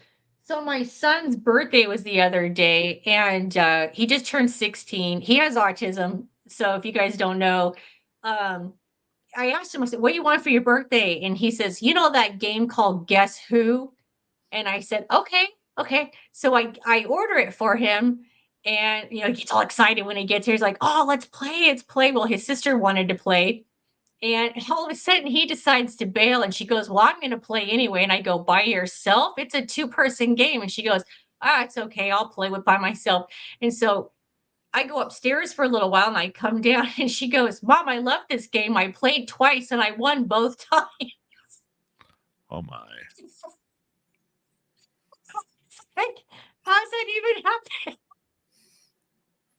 It's a two-person game. She's like, "Didn't matter. I still won." Dying. I was like, I love this kid. I'm gonna It's have to. so funny. My older son is a huge online gamer for like Dungeons and Dragons, and he actually literally makes, has like a machine that makes his own characters. He writes his own books, game books, and I call him the Grand Poobah of Dungeons and Dragons, but that kid knows everything about Dungeons and Dragons. So Stop Thief came out in 1979, the original one, Mhm. and they're selling it on eBay right now for um anywhere between $35, and there's one on here for $428. Holy smokes. Yeah, it was a great game. Oh my god. I That's love crazy. Yeah, love this game. I would buy That's that. cool. I would totally buy that game. Yeah. Oh yeah, Maybe you should have the game and have it somewhere sitting up in the office. Good maybe, memory game. right? Life and the dating game. The dating game? Oh I don't my. remember that. What was Sandra playing? Yeah, what were you playing, Sandra? Huh? High Killing Reality. Hi Bombshell Bomber. Hello Ross Lambda. How y'all doing? Ian Dungeons and Dragons. Trivial Pursuit was a good game too. Oh, that one came out more like in the 80s, right? That Yeah. was like later. Yeah, I Yep. remember that. That one was a lot of fun. And then Pictionary came out where you had to like the whole family had to draw stuff. I suck at drawing. Me too. So don't come to me, Phil, for any kind of help. Because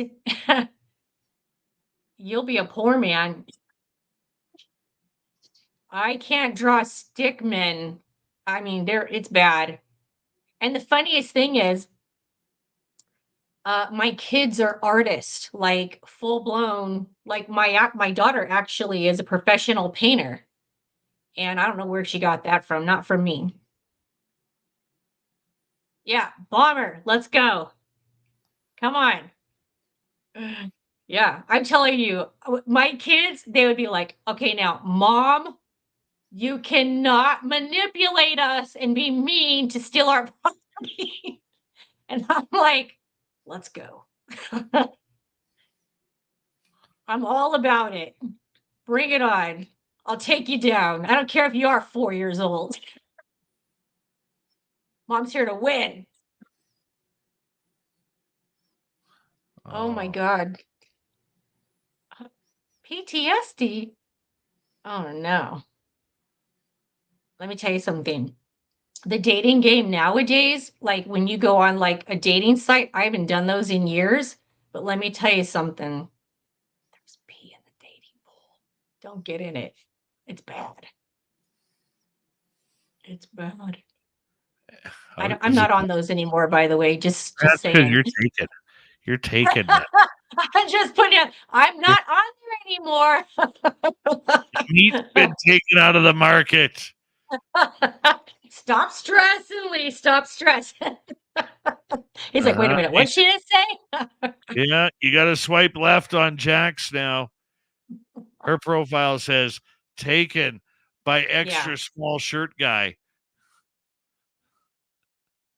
That's right. That's right. I don't know why I find that so funny, but I do. We do too. We laugh about it all the time. He thinks it's hilarious.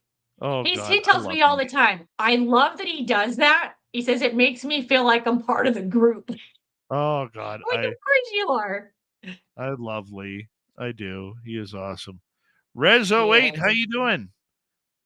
Been a while. And who else? Hinder. And Joanne, how are you? Timber. I remember getting my daughter to that board game where you had to take a pair of tweezers and pull boogers out of the nose. What's it called? The Operation. Operation was good too. That one drove me nuts. And electrocute you. Uh-huh. I love Clue. Clue is in my top 3. I actually have what's called the adult Clue, and it's like it's kind of like a murder mystery for adults, but it's basically Clue is what it is. It takes hours and hours to play. Like you need like a good solid 4 hours to play that game. Yeah. Mr. Mustard. My favorite outside of Stop Thief, my favorite game overall is Risk. I loved Risk. I love Risk. Risk is a good game. And what's the other one? I know there's another one. I'm trying to think of the name of it. I probably have it here and I can't even think. Oh gosh. It'll come to me in a minute. I can't even think of what it's called. We're big family on playing games. We love to get together and play games. We get loud and there's like a bunch of us and like we're always trying to like talk over each other so it gets crazy. Oh yeah. But we have a blast. Risk is awesome. I love starting in South America. Yeah. I haven't played that game in forever. Yep. South America is my favorite starting point. And you just build up, and then you move. And eventually Oh yeah. Yeah. It's amazing. Ladders. Oh my God. Mm-hmm. Be honest, Jax. As a kid, how many Holly Hubby ovens did you go through? I only went through that phase for a very short time. So I think maybe I had one. How many times did you have to go through the toy aisle at Kmart and try and convince your dad to buy you strawberry shortcakes cooking set? I actually was one of the lucky kids that like, I would say to my dad, like, hey, I want that. And he's all throw it in the cart. You know what I mean? Like he was an easy peasy, wanted to please my sister and I, like, he's like, whatever you want, put it in there, So we were easy. He was easy on us. My mom was the other one. She's just like, you don't need that. And we're like, yes, we do. Yep. Yeah. I was like that with my daughter too. Daddy, the worst word that a father can hear, and if you're going to be a new father out there, heed my warning right now. The absolute worst word you could ever hear from your daughter, because your son, you don't care. You're trying to build him into a man. But the worst word you can hear from your daughter is daddy. You know why? When your daughter, doesn't matter if she is 2 or if she is 25, like my daughter, The minute she says daddy, I know it's costing me instantaneous money. Uh-huh. Yep. Daddy. Yeah. Oh, God. You know what? I actually bought my daughter, this is a few years back, but I bought my daughter that easy bake oven. I was like, oh, she's gonna love this. I'll get this for Christmas. We'll bake these fun little goodies. And it's supposed to come with like, I guess you'd kind of compare it to a spatula, but it's got like a part that holds like the little, I guess it's like the little baking dish, right? The little baking dish is about so big. And it's got this little thing that you push it in and then you pull it out. And it didn't come with that. Mm-hmm. We never went back to get another one. We were just like, so that thing sat there for like 2 years in the closet. Yeah. I I'm like, loved I should just Play-Doh. donate it. I loved Play-Doh too. Yeah. My kids are big on Play-Doh. Loved Yeah. Play-Doh. We buy a lot of art supplies, like the molding clays and the Play-Dohs and all that. My kids are big on playing with that kind of stuff. They love to create things with their hands. We make a lot of things like what's that stuff called? Like slime and Oh, homemade stuff. you want to make me a happy guy next time you see me? Bring me colored slime. I love slime. To this day, I see slime in the dollar store. I buy that right off the bat. I'm buying that shit. I don't know why, but 51 years old. Here I am. Oh, look at me with the slime, or those. Make it at home. I don't know Make how. it home. Oh, it's easy. Well, I'll give you the recipe. It's so easy. It's like easy. You literally get like a container or a bowl, and you just add all this stuff We in it. don't follow recipes. It's not. It's like It's not hard. It's directions literally like on the highway. Elmer's glue and some other crap. And Oh. anyway, and then you throw whatever you want in it, glitter or whatever. Like my kids love that crap. Oh, for God's sakes, I just convert. Oh my God. I had a Stretch Armstrong when I was a kid. I had one too. Yeah. And I remember I had all boy cousins, except I had like one girl cousin. And we'd all get together and we'd all be like stretching this poor guy's arms and legs around the house. And I never thought this thing would break. And my cousin tore its arm off and we were just like dumbfounded. We never thought he would break. Yeah. I had my Stretch Armstrong till I was 23. And then my buddy came over or 21, pardon me. And my buddy came over and I was getting ready. I lived in my parents' basement at the time. And it was on my couch. I had a little couch in there. And to this day, still the most comfortable couch I've ever had. And he goes, oh, well, what's this? What's this? And I'm like, this is my Stretch Armstrong. Well, let's see how far we can stretch this. Dude, don't. It's old and it's going to break. So sure enough, he can't help himself and rips the armpit. Oh, I'm sorry. I said, dude, you can't replace that. They don't make them anymore. Oh, I'm sorry. Well, I can see if I can fix it. No, you can't fix it.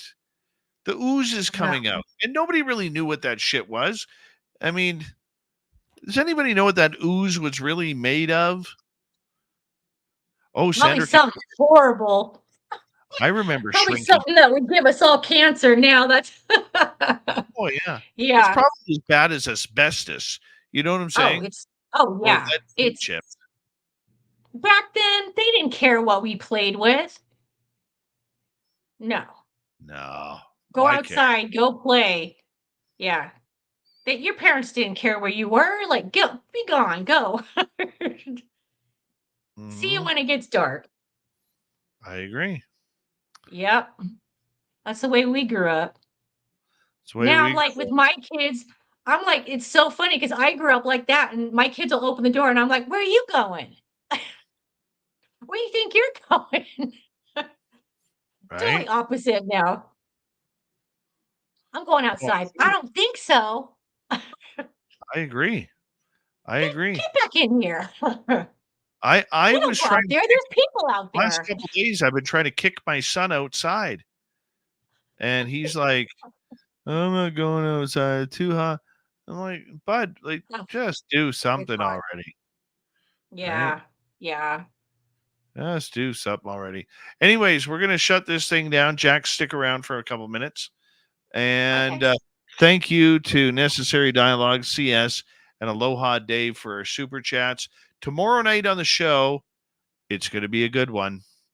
Geraldine Stith, whose dad saw the Kentucky Goblins. Oh, wow. Yeah.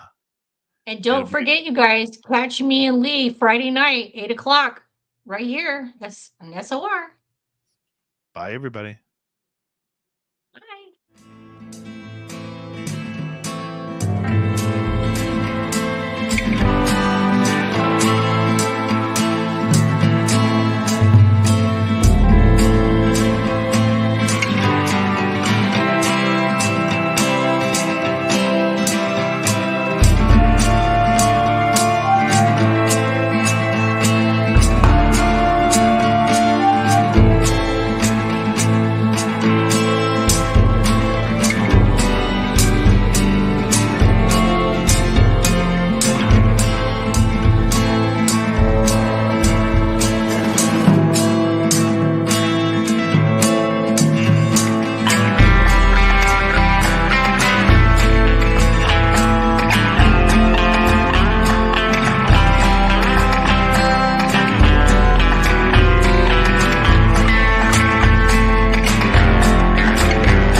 Stay healthy, my friend. You too.